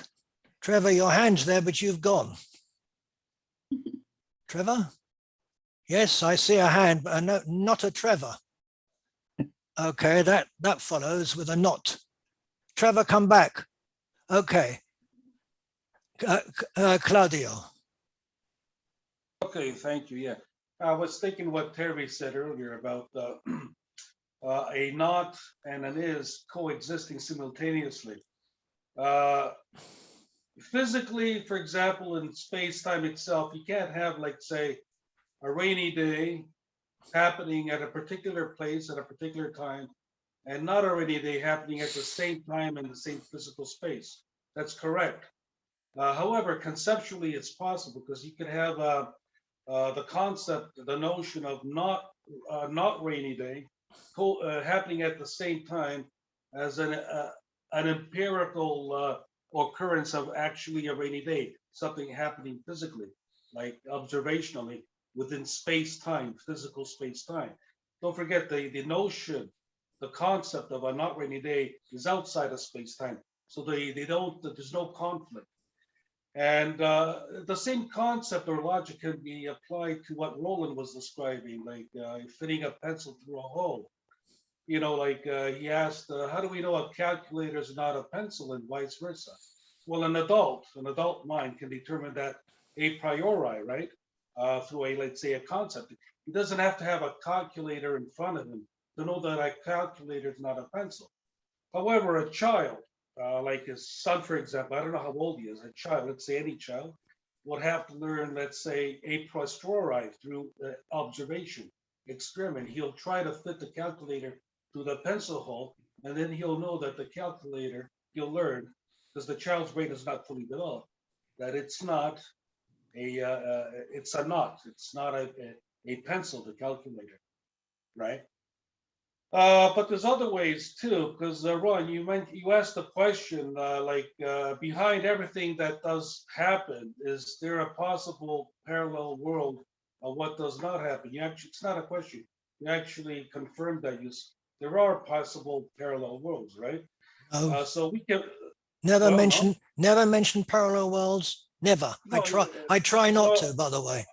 On your website, you said that behind everything that does happen is a possible parallel world of what does not happen. You actually wrote that. Really? That's terrible. Yeah. Anyway, so actually, right?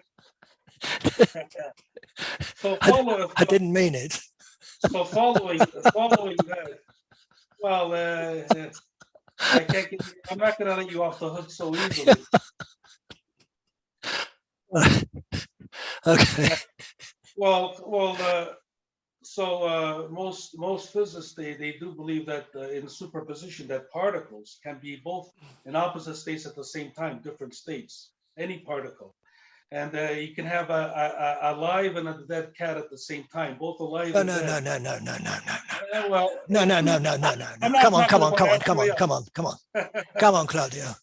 Leave that alone, Well, okay? okay, They're no dead and alive cats at the same time. Come on. Okay, you don't believe that, but there's Believe. What do you mean believe? There well, isn't. Never there has are been and pheasants. never will be. Okay, It was I'll, that whole thing was done as a joke to show how ridiculous the whole notion is. There are no live and dead. That's the whole point. Schrodinger absolutely intended as a joke, but man, has there been a lot of work that's taken that idea very seriously. Yep. Oh, yes. Oh, yes. I agree. Thank you, Claudio. Thank you. I'm going to be careful what I write next time. Trevor, just when I called you, you disappeared. You're on. Sorry. I think the problem is that the way we approach these questions is just flawed. We're kind of, I think it's a lack of organization. I think it's the lack of a model. Like in physics, they work with models of reality. But when it comes to metaphysics, we don't really take any, at least as far as I know, I don't hear people discuss them in terms of models. But if you look at architecturally, the kind of the composition and implementation of reality, like it seems like to a human that we are in reality. Like you look around, right? I'm in reality. It kind of converges upon me. But at the same time, reality is inside us, right?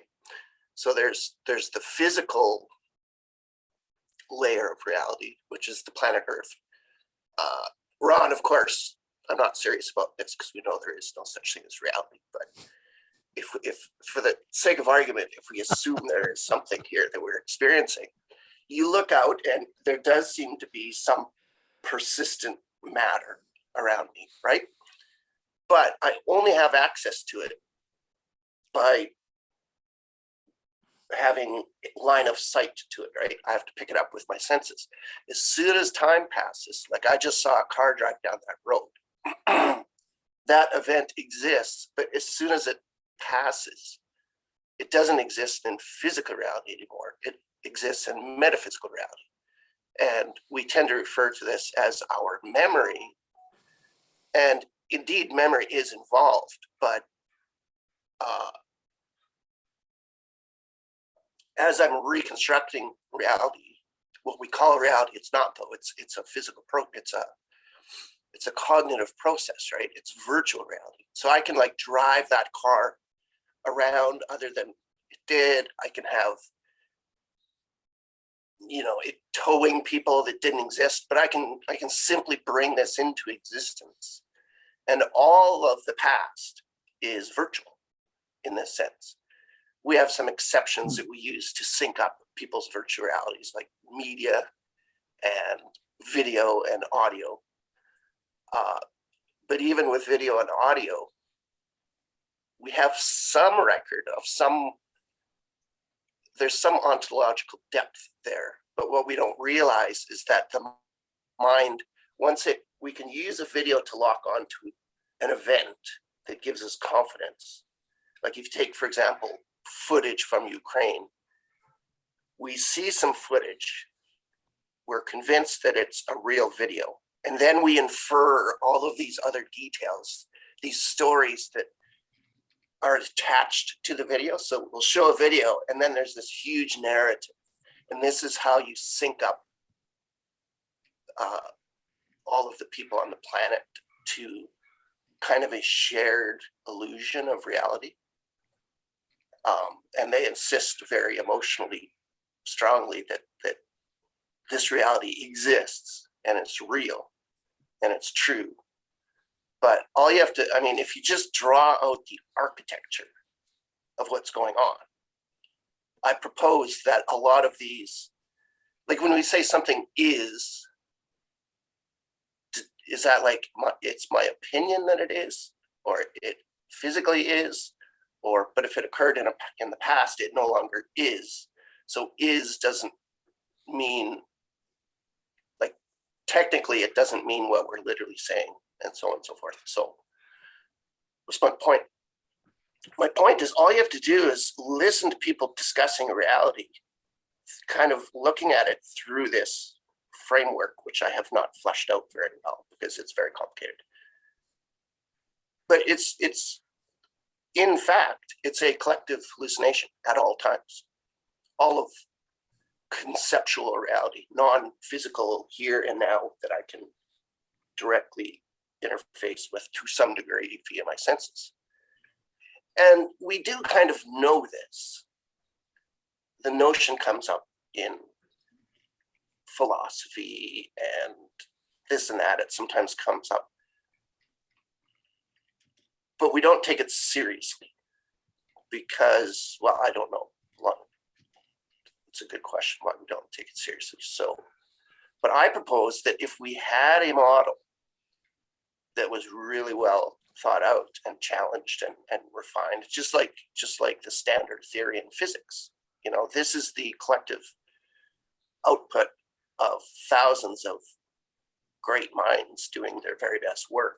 But we have no corresponding model when it comes to metaphysical reality. We have religions and so on and so forth, but we don't have a serious, where someone has sat down and truly tried to think it through, addressing all of the issues that are raised along the way. So I propose to you, Ron, if you were to do this, you would then realize that reality exists. I've got news for you. I am doing it, but that's another story. But I'm certainly not the first. Been going on for a couple of thousand years. There are models, and the fact that you're using physics to say that is true. I mean, any physicist worth his salt will say that is the latest theory, and we're hoping that a better one will come along. That's what science should be doing, not this is the truth, because a scientist shouldn't be saying that. It's ridiculous. Well, now in 2022, we've found the truth, and that's it. After that, there'll be nothing new to say that this is not the truth. Of course there will be. And we'll look back at 2022 and say it's ridiculous what they said.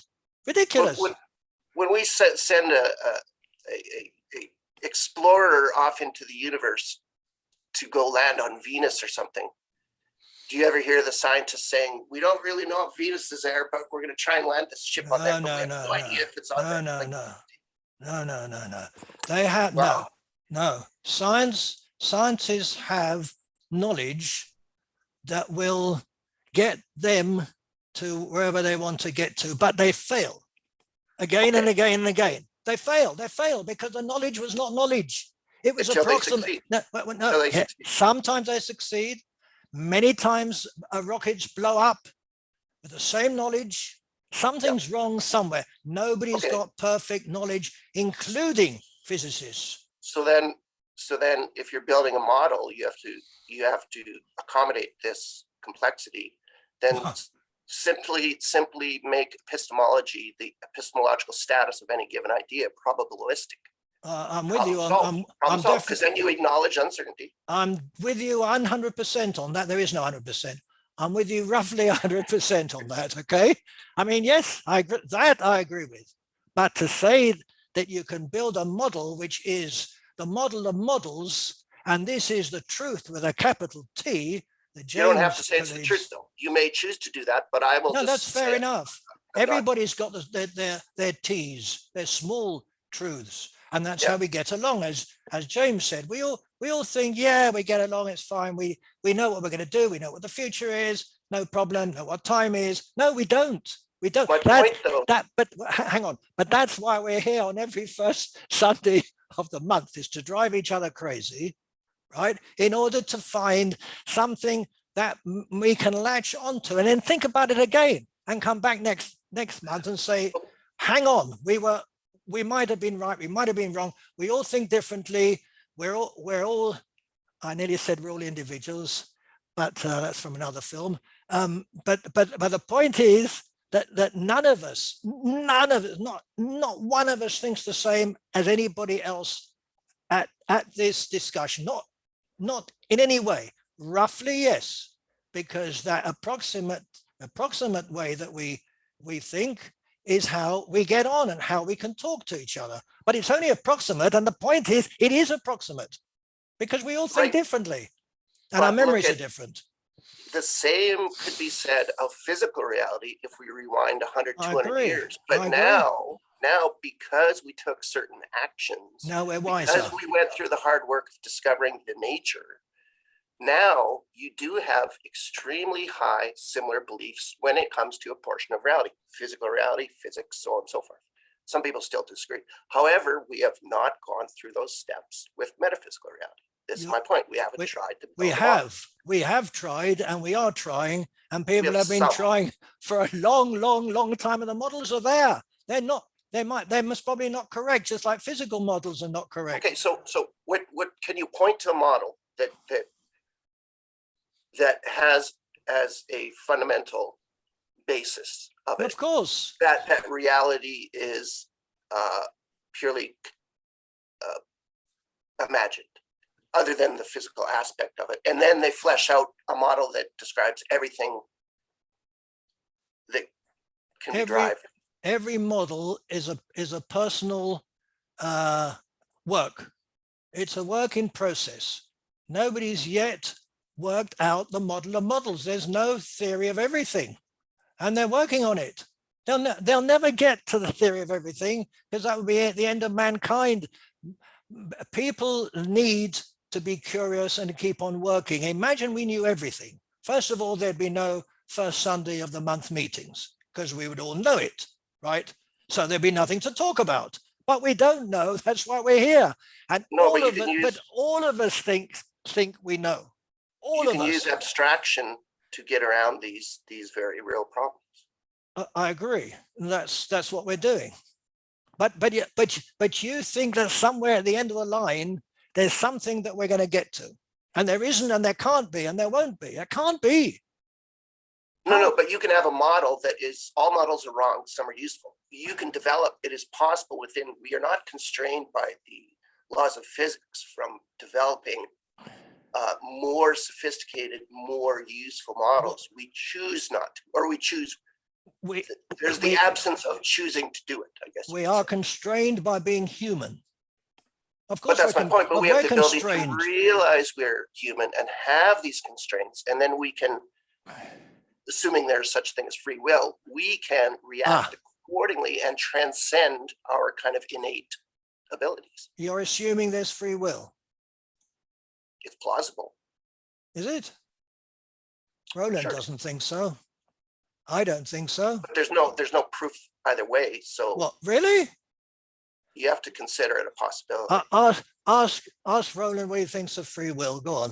Turn to your right, I think, and ask him, Roland, tell him about free will. Yeah, I've yet to come across a coherent definition of it. So when you say it's a plausible idea, then to me it fits in the same box as an unfindable object or a square circle. They both sound like plausible ideas, but you can't get to them. And this actually is one of the things I wanted to say. William actually said something that triggered this thought off in me. He was talking about how when we're talking about is, we're already assuming something. And I think this is inevitable because of those three things that I mentioned earlier on. Basically, when we are looking for is, we are already on a search. We're searching for something. Is a comparative process. When we say this is a pencil, I'm making a comparison between my template, you could say, of pencils and something else. And this is, I think, the key thing that I don't know, it seems to me to be continuously fudged in this area, is the difference between looking for something and finding it. I have wondered about this for years, and I don't understand it, but for some reason, this idea of existence seems to be blurred across these two ideas. So we talk about things existing as though they, exist, even though we've never actually had any experience of them. And yet we talk about this pencil as existing because look, I can see it. It's one word being used for two totally different things. Now, in my model, it's quite interesting you talk about modeling because I spent 25 years modeling consciousness. So I have quite a good model at the moment, although I continuously reassess it, is continuously being challenged and re-examined and so forth. But the one thing that I think reduces this to simplicity is what I call the search idea, which is basically that when we are evaluating something with an is or is not, we have to start with some kind of search. So we're looking for something first of all. And William, I think, is quite right there, that once we start looking for something, then that defines the parameters of our search. Then we're going to find something or not. So we have three completely different consciousness or experiences of consciousness. One is looking for something, one is possibly finding something, and one is not finding something. And they're all three qualitatively different types of experience. They're not the same thing. So that's one thing. Now, free will. As far as free will goes, the definitions that I've come up with, I mean, I've had thousands, I think, of discussions on free will over the last 15 years with different people. And no one so far, I'm quite happy to open this up as a challenge, really. No one I have come across has produced a coherent definition of it. And by a coherent definition of it, I mean a definition that has no internal inconsistency. Now, the reason why I've rejected free will as an idea is because the definitions I've come across are all of them contain mutually exclusive simultaneous conditions. And this is one of my primary drivel filters, I call them actually.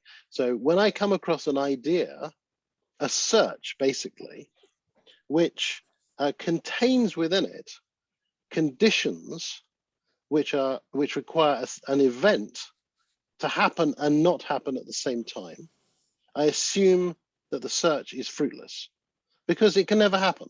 It's defining the it is anticipating a possible event that both happens and doesn't happen at the same time.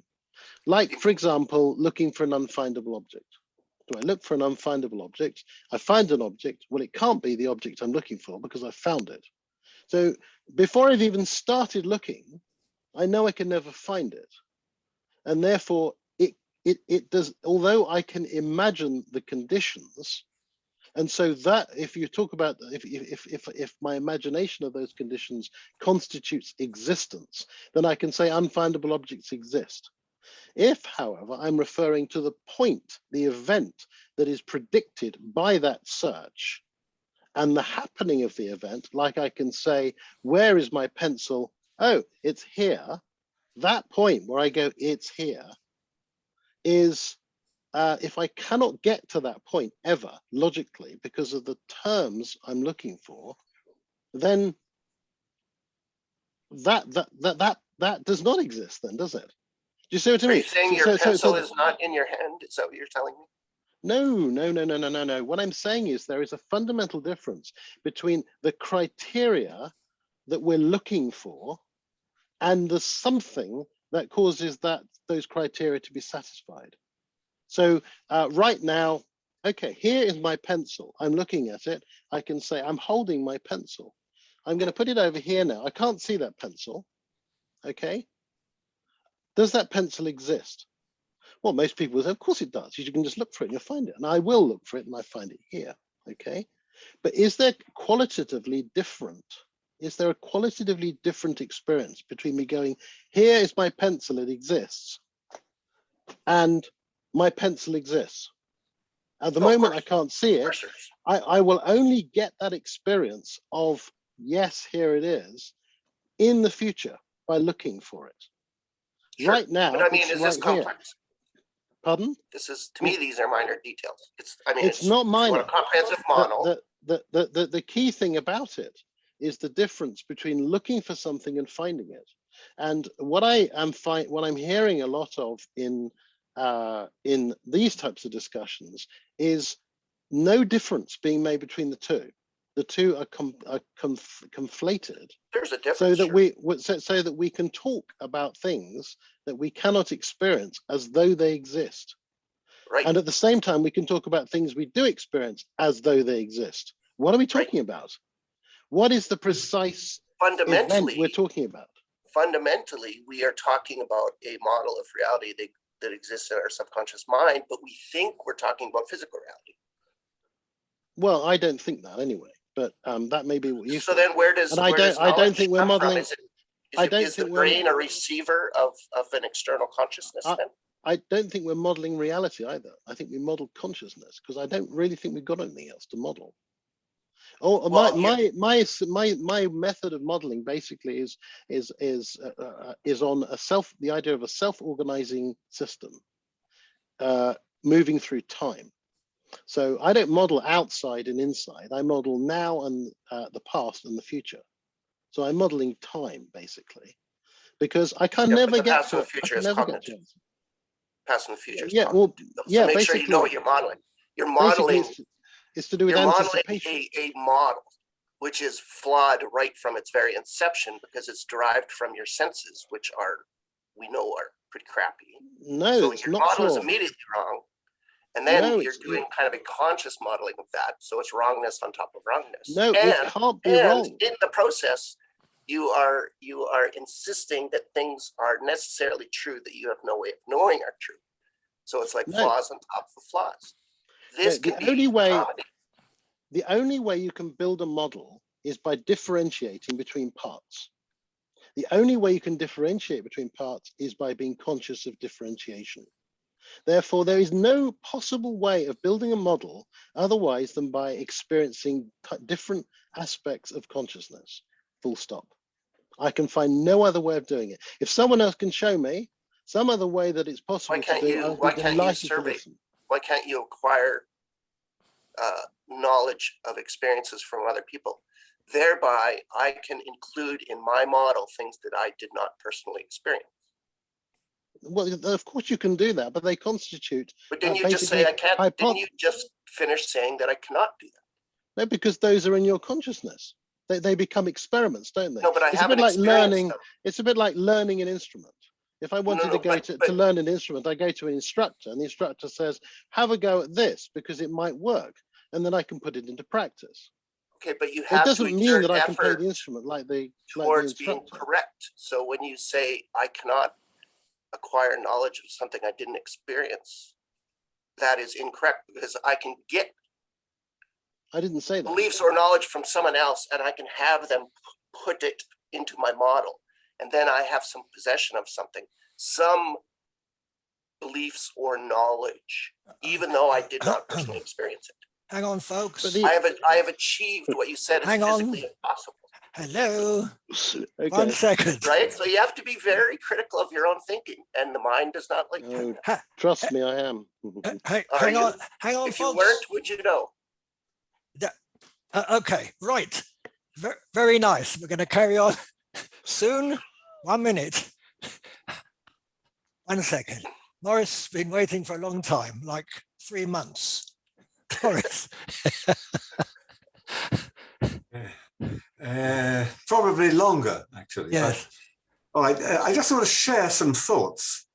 And the first one is when I saw the title of this meeting that included this road not taken, the idea of regret came to my mind. And I heard somebody speaking, I don't remember who it was who mentioned regret earlier. And I have some confusion about regret, but I just want to share some thoughts about it first. And that is, regret is an emotion. I don't know if it's what would be called a primary emotion or a secondary one, but it's an emotion. However,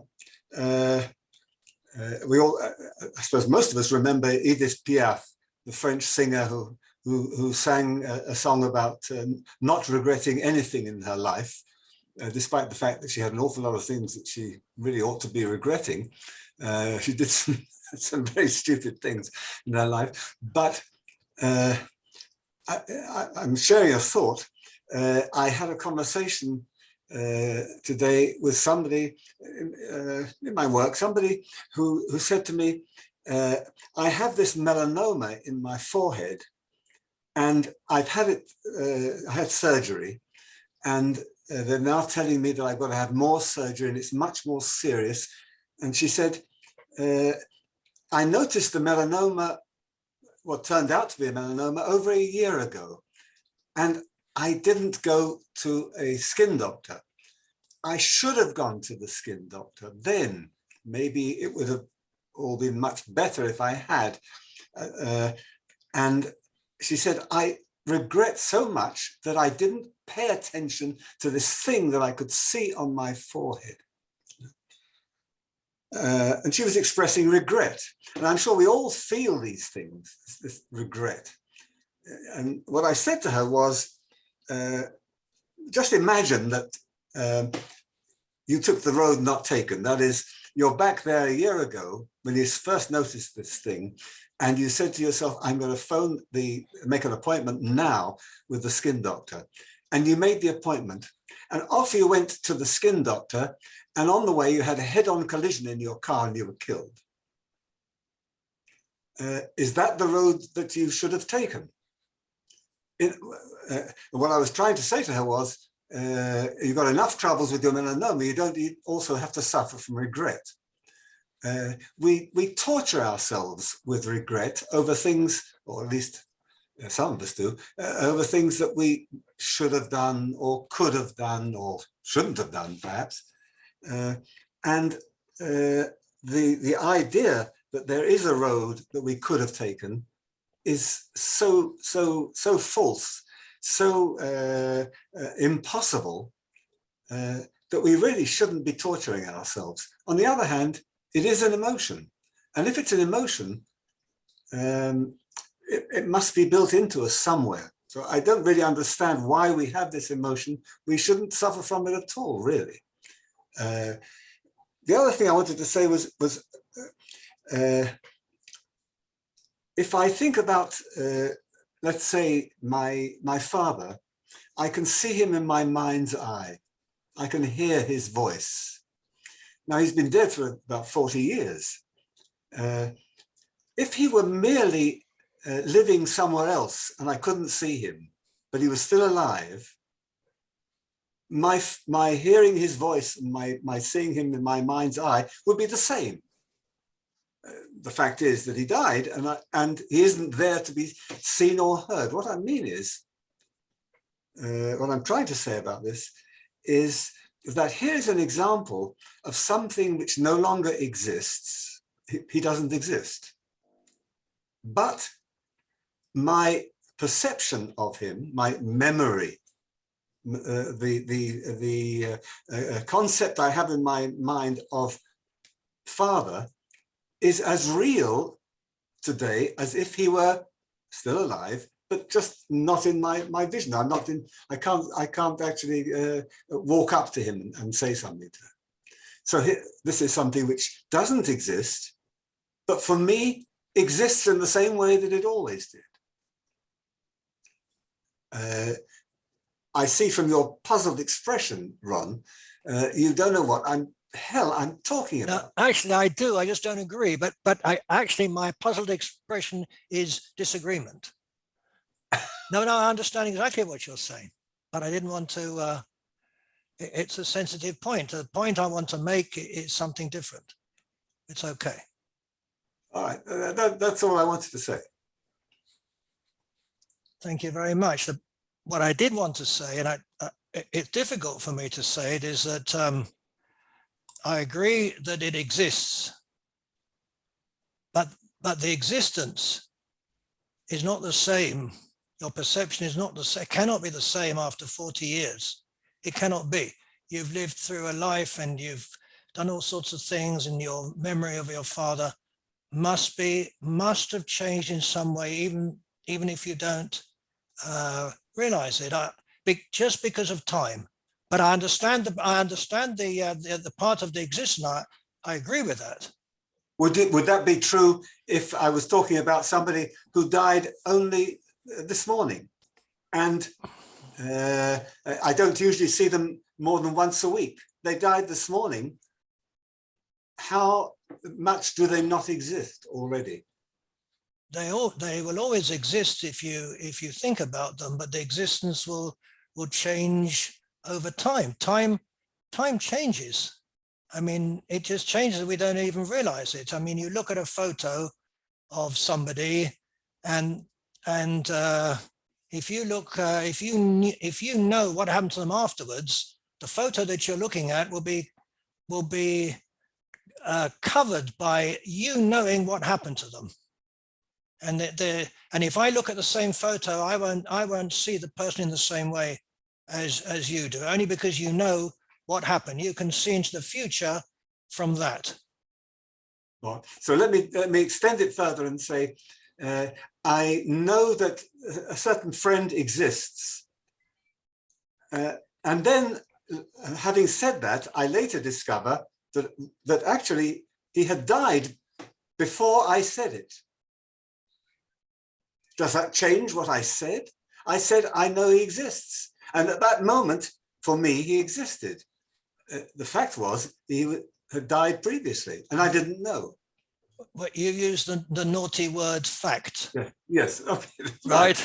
We have. I discovered. No, but he did exist for you. I mean, we're back onto truth. We're onto fact. The fact that he wasn't makes no difference whatsoever to you. He did not. He did exist for you, but that's the problem with fact. It's the problem with truth. It's the argument that I always have with James, which is fair. I mean, I have the argument with lots of people, but it's okay. Thank you. That very, very, very interesting indeed. And now, to speak of the devil, we're going to go to James, who's got a yellow hand up. And thank you, Ron. I didn't mean devil So, as devil. I meant devil. I have to start with your ad hominem. When we speak about dead philosophers or dead presidents or whatever, there's always this aspect of an ad hominem, use a straw man, say that, he spent his whole life trying to define existence, poor idiot. So and we can do that to any philosopher, especially ones whose name, if we are happen to be Anglo-American analytic philosophers, and the philosopher's name starts with an H, and he happened to speak German, then yeah, it's fair game. But the other part of I wanted to mention that I really like what Trevor said, and bringing up reality in terms of scientific evidence and scientific reality. It's the scientists look at things objectively. That's what sort of like distinguishes science. Science looks at objects and discovers things about the objects in their circumstances and in the world. And we can do the same thing with human beings. We can look at there was the philosopher Husserl, who was German, and whose name starts with an H, actually based his whole research on discovering what it was at discovering that you could look at human beings objectively. So just in other words, let alone, forget about just for a second that human beings are subjects, like in Descartes. The human beings are also objects, and in a philosopher, just like probably a psychologist or sociologist and so forth, can also look at the human beings objectively. So that was kind of like a movement in at the end of the 19th century, beginning of the 20th century in philosophy. And it was kind of like, it was downplayed, and there was a debate, there were debates, and it was forgotten for a while. But the fact is that we can discover things about ourselves. We can discover our freedoms. We can discover in what ways we're free. And I want to thank you, Maurice. You know, you reminded me of my suffering. I had a regret when I was 18 years old, and it harmed me quite a lot. And it might have harmed someone else, but it definitely harmed me. And so the regrets are a very significant emotion, and we don't tend to understand our emotions well enough. As we get older, we might have to revise our playing deck to a certain extent. In other words, we might have certain emotions that we need less of, and these are things that this is called live and learn. You know, we have a process that we go through that changes us, and it's called life. And so I just wanted to acknowledge those two philosophers here. I thought those were very good contributions to the conversation. Thank you, James. Just one word before I duck under the table. Scientists do not look at things objectively. If they did, they wouldn't argue. They look at the same thing and come out with different things. Of course, scientists don't look at things objectively. Of course they don't. Yeah. Of course they don't. I mean, look at the papers that are coming out. They're looking at the same thing, each one differently, according to his nature, according to his past, according who talked. How can you say scientists are objective? Really? I didn't say they're objective. I said that in order to do anything, they have to treat things as beings. They have to treat things as objects that are to be looked at and investigated, and they all use that method. They can't say that, well, it does this regardless of any evidence. No, they have to look at what are the properties. They come out with different results. So what's the point? Well, I'm just saying to say that they're not looking at things as objects is, once again, no, I didn't say they're not looking at things as objects. I said they're not looking at things objectively. They can't. They're human beings. Well, what's the definition of objectively? That's what I would like to know. Good. That's what I really would like to know. I know there's no such. No, I know there's no such thing. I mean, there can't be. I'm not objective. I'm sure. Are you? Well, I think you can focus on being. Okay. In other words, or you can focus on beings. So, in other words, you can create sets and subsets of things to investigate. You can make an effort to search and to discover. And these efforts and these focuses are something that are a very important part of existence, which which I had mentioned before, does happen also to be a good subject for investigation that some of us should pay more attention to. I agree. Michael, are you still there? Do you have your hand up? Oh, and I have to go. I'm awfully sorry. Oh, you're missing the best part. We're having a party. No, I raised my hand again for some time ago, but I have to leave soon. But let me address quickly 3 points. First, what Trevor mentioned, that maybe we live in some sort, or we have some sort of collective hallucination, but why do we, or at least most of us, take it seriously as a reality? And I think when we are talking about this, we have to start from first principles. And the first principles are not necessarily logically first principles, like axioms. But what we know about the world is based on our experience, on our observations. And ultimately, what we accept is what feels right. And what feels right is this is a general idea in science, in particular, the idea of self-consistency. So if we assume something that leads us to something that is consistent with our assumptions, then this feels right, basically. That's the idea. And this brings us to what Roland said, this idea of how we know the difference between what is real, what is not, is by that what happens is it fits to what we expected. So pencil fits our expectation of pencil. That's how we know that this is right. But this also applies to our idea of reality.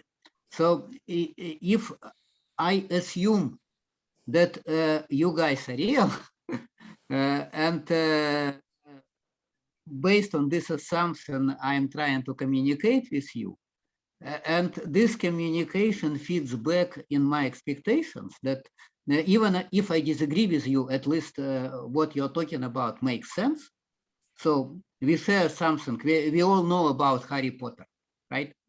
Even if he never lived, but we know who he is. So that strengthens my original assumption that, we are real. Not only I am real, I know this, because for me, I am always real, but you are probably also real.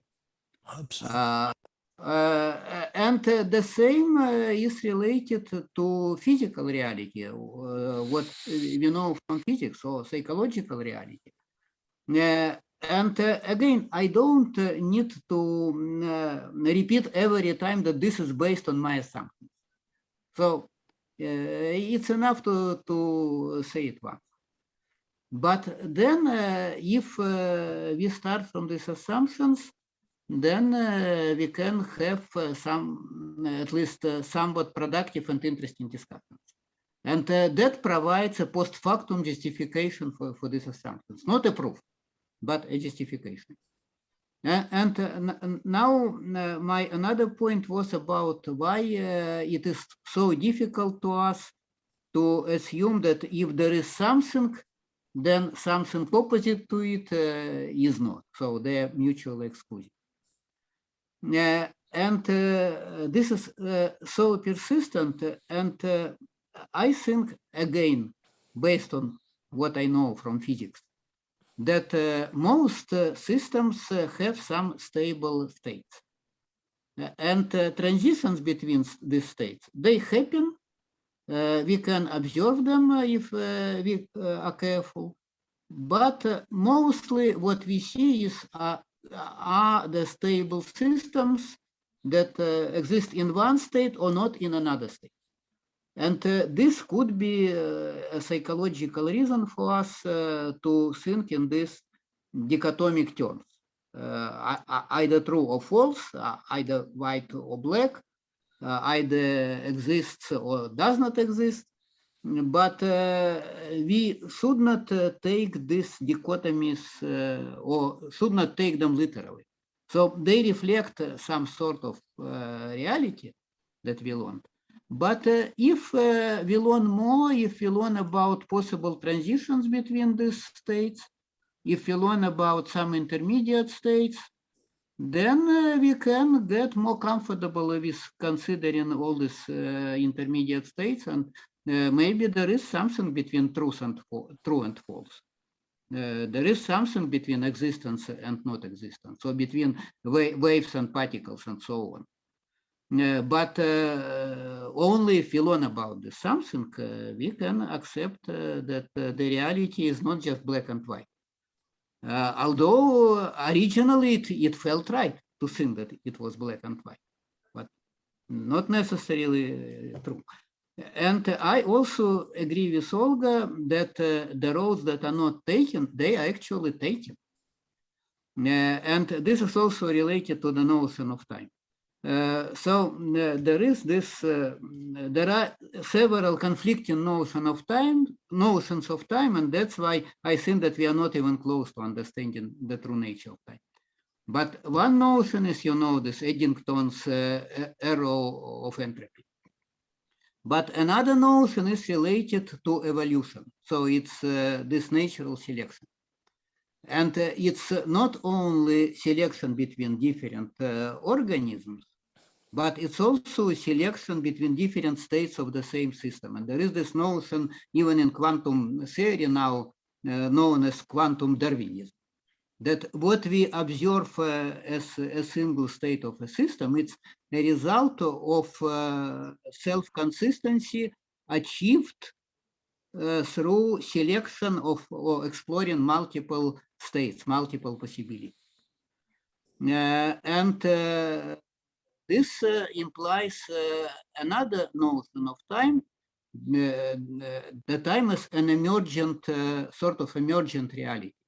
So the system or many systems are exploring many possibilities, many roads, and converge to some choice, but it's also tentative, and it's also a part of future selection.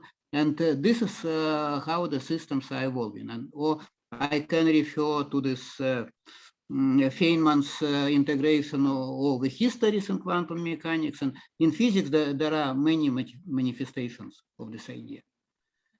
But there is also another notion of time, which is related to transactional interpretation of quantum mechanics. And in this notion, the future and the past are completely symmetric. And it's rather our present is evolving as the result of interaction of the future and the past. And I don't know how to reconcile all these different notions of time.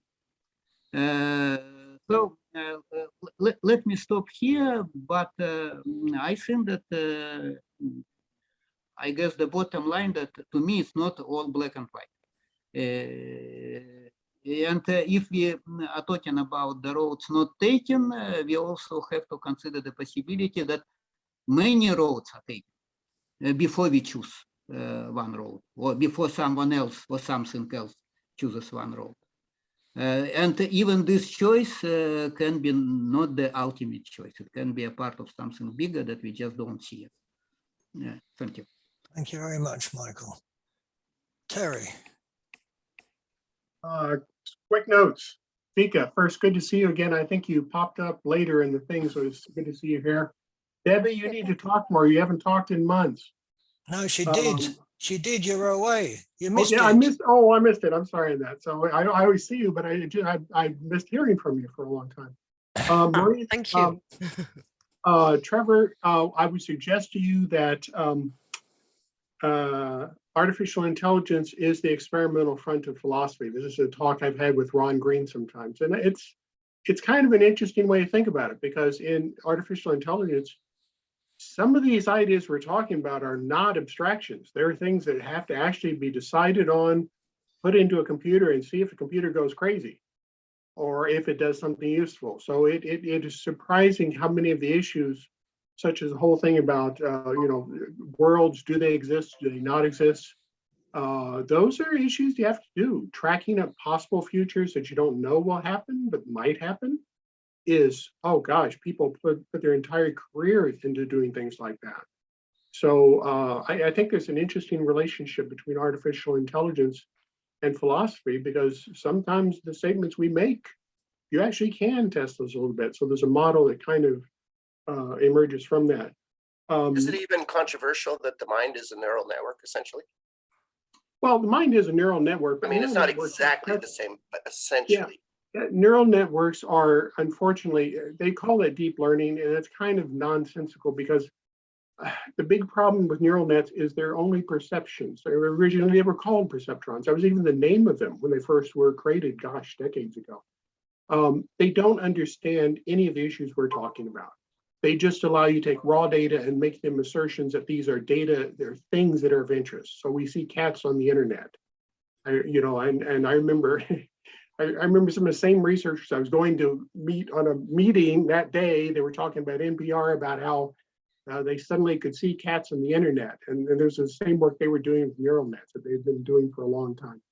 So it was interesting to see how the things bump together. But you can't understand philosophy, human cognizance, real artificial intelligence with neural nets alone. Neural nets are perception. They allow us to take data and say, this is something that's interesting in a heuristic sort of way. It's never certain. Ron is absolutely correct, and none of this is ever certain. But there's a fascinating relationship there that I think will continue to get explored one way or the other. And I know it's one of the reasons why I've taken an interest in some of these groups of that. Maurice, when you said why regrets, an example of that.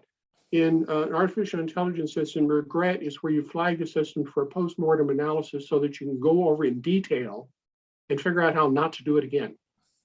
So there is a real value to that emotion. The trouble is, as humans, we don't have a little switch that you can with, a computer, just shut it off and say, okay, we've done enough of that now, let's stop. So the emotions are a good way to incentivize us to do a certain type of analysis, say we need to prioritize that so we don't do it again. Can't change the past, but boy, you can make a difference in the future. And that is why regret is actually a valuable component, but the control of regret is difficult for biological systems. We don't have an easy way to turn off whoever do it, but we can train ourselves to respond to it in a more constructive way and say, how do I look at this just enough so that I don't know, so I do understand what I did wrong and I don't do it again. So the next time I get a mole on my forehead, I say, I'm not going to do that again. But like I say, most of us go way too far past the post-mortem step when we're trying to do that. Roland, your model of, Roland, I have a question for you. You've never found a model of free will, right? Correct, okay. So have you found a model of determinism? Because if you haven't found one of free will, the obvious question is, have you found a model where you can make a fully deterministic model of the mind? Because without that, you also haven't found the other side from saying you haven't found a model of free will. So I would leave that as a question. Michael, I liked your comments about the quantum interpretation, just mentioned that also. Yes, there's fascinating things about how does the future interact with the past, and some of that's getting very real too. Some of these quantum erasure experiments are very unsettling in terms of whether the past and the future, as defined in science. Sorry, Ron, I don't know how else to say it. They have to have a definition on it. There's something very, very strange going on there, which is also why we need a deeper philosophical understanding of those issues, because whatever the past and future are, it ain't exactly what we thought it was. It's too complicated. And with that, I'm done. If I wouldn't be so tired, I would tell you about the past and the future, but really, I have an answer for that. I mean, quite an easy answer. But Roland. Yeah, just a brief response. Thank you, there. Terry. Thanks very much. Yeah, I came to the conclusion some years ago that free will and determinism were in some ways the same argument. And they both relate to causation. And they both involve drawing a line somewhere and I suppose chunking up events into causes and sequences of events. So they both suffer from the same problem of lack of resolution. So I don't subscribe to either. It's interesting the issue you talk about with artificial intelligence being able to switch off a behavior and look for a new one. It has been an obsession of mine from a behavioral point of view for many years. And it's the thing that drove me into philosophy in the first place, because about the late 90s, I started to come across some ideas where I found it was possible almost like to reprogram one's behavior. I found, I mean, this has been an ongoing project of mine for a long time now, and ran in parallel with what I was mentioning to Trevor, which was a model of consciousness.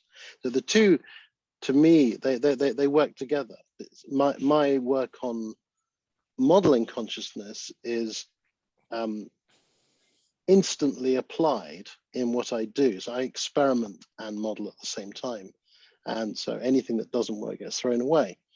But in recent times, I've come to some interesting conclusions about how behavior changes and how to accelerate the process that you're talking. I mean, the key thing about changing behavior is abandoning what doesn't work. That is unquestionably, in my mind, the most challenging thing. And I have found some mechanisms by which that can happen extremely quickly. And once it does happen, this incredible ability we have in ourselves to formulate new behaviors spontaneously clocks in. And so it's possible to abandon a behavior and enable a new behavior to appear within a matter of, well, with a bit of practice, seconds. So it sounds very far-fetched, but you know, it's something that I've been developing for a long time. I've just started last year releasing by teaching it to people, and I found that it works on other people as well as me. So you're maximizing your ability to do free will. It's not free will, though, unfortunately. This is, in fact, the fact that it's not free will is actually fundamental to the whole thing, which is really fascinating, because there is no choice involved. And one of the great problems is, how do you actually break out of something without having a choice? And it all involves how one exposes oneself to other influences that then enable that to happen. So in some ways, it's very hard. I mean, this is not the forum to go into it in detail, but it's a very interesting area that I think has a lot of potential in it. Certainly, I mean, my experiments with it so far with both myself and other people have been extremely positive. So who knows? Can you give a really short example of?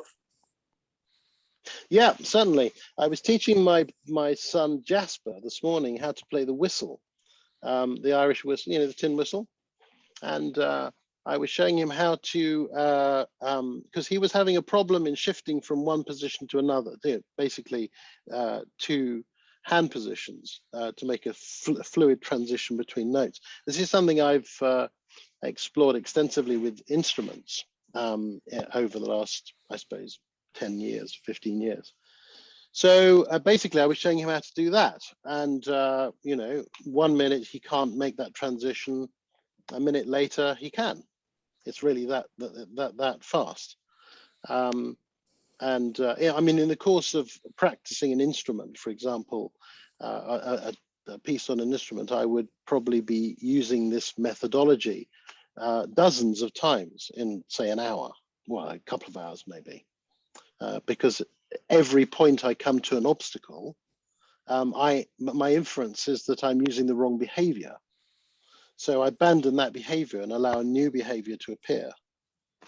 And yeah, it works very, very quickly and very efficiently. But it's an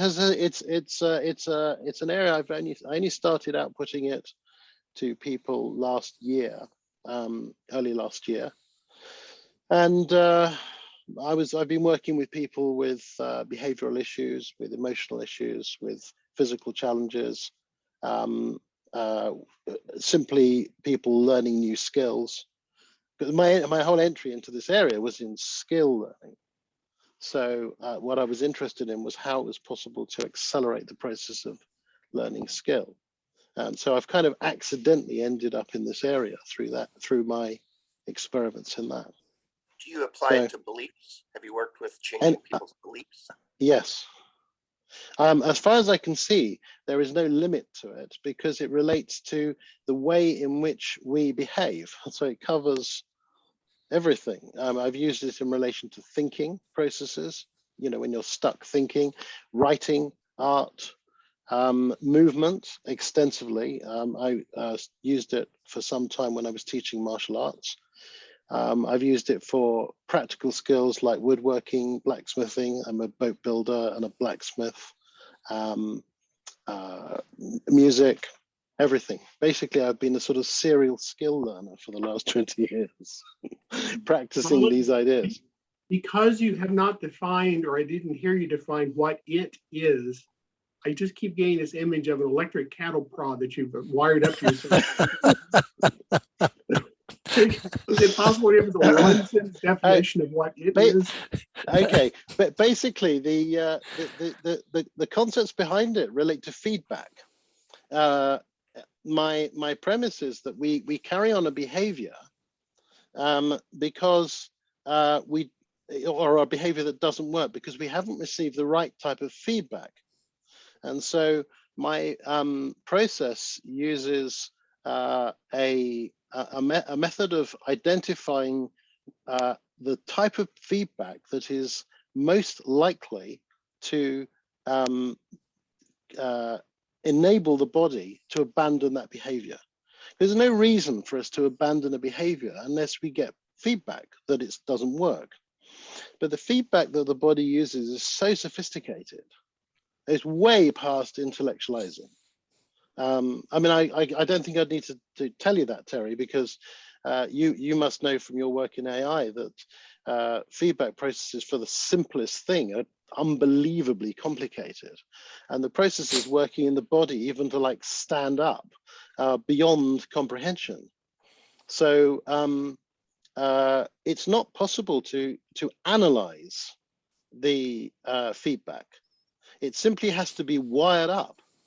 And so my methodologies use attention to a very highly specific attention to generate the right feedback to cause a behavior to be abandoned by the body.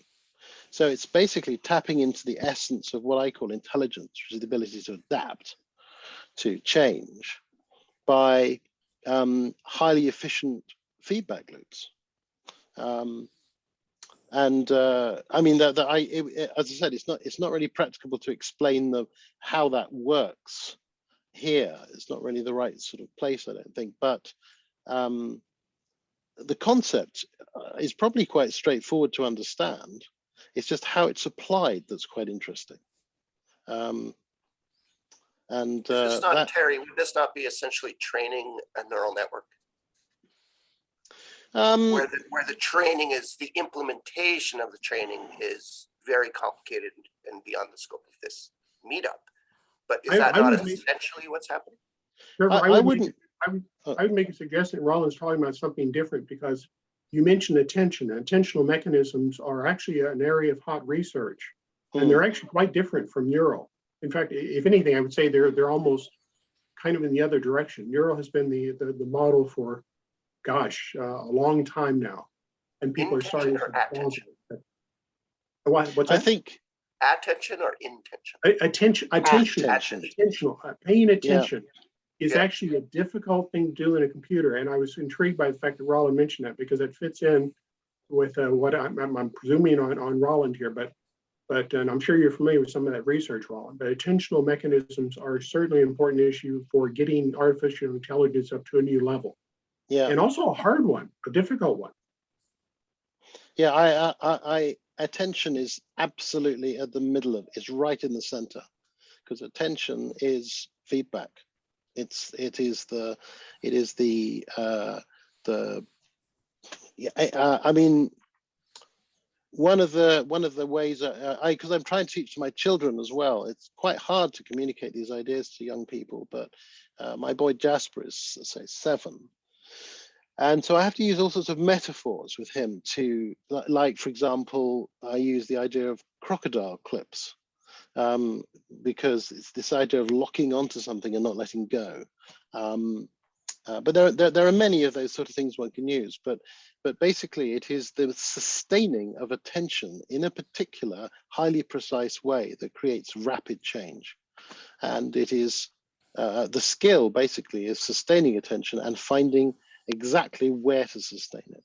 And that is what my work really has been about. And that's basically how I came into philosophy and how my interest in philosophy emerged, because I found these techniques, these ideas were working, and I couldn't understand why. And that's what eventually led me to Ron and his ideas too. Which Roland, you really should publish a paper on the ideas if you have not done so. I think that would be far more valuable what you've already described than a number of papers I've seen.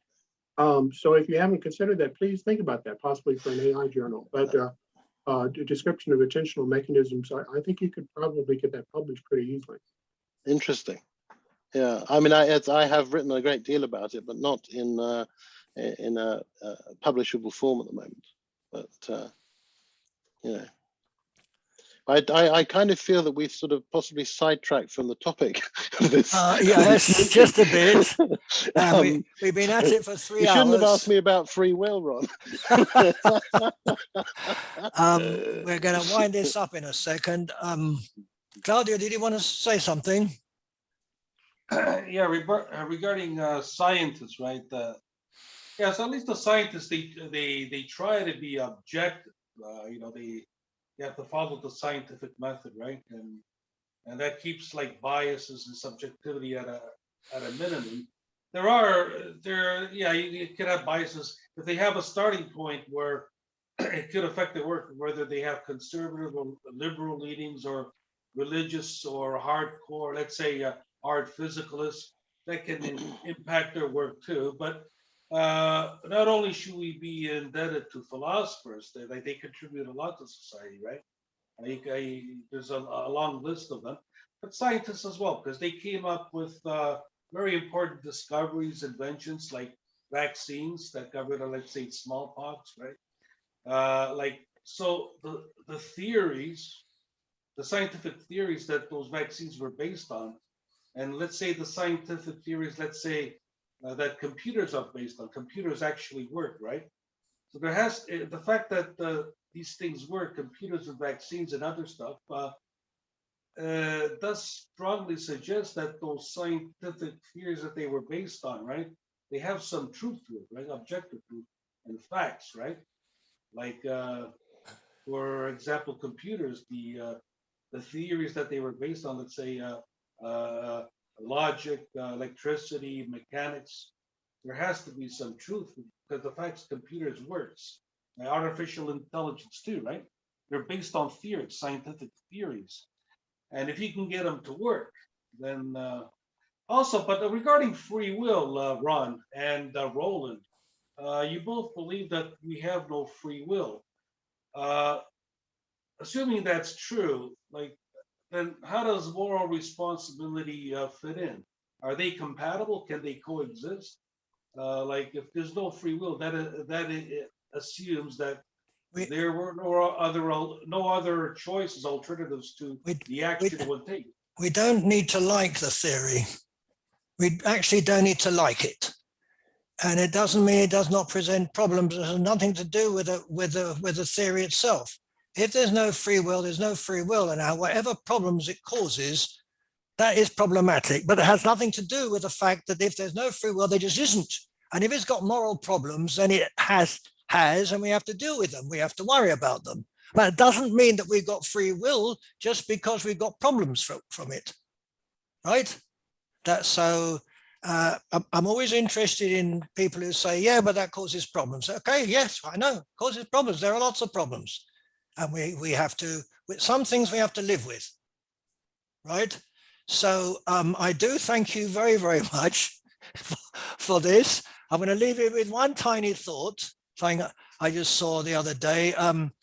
Philip Roth remarked of communist Czechoslovakia, where he had befriended writers, that there nothing goes and everything matters. Here, everything goes and nothing matters. And with that, I leave you. Oh, I need to ask you, Americans, is the 1st of May a national holiday? No? Okay. Blast. In that case, I'll see you on the 1st of May. So I'm gonna have a day off. Thank you. Thank you. Bye. Thank you. Good night. Thank you. Bye, everybody. Thank you, Ron. Bye.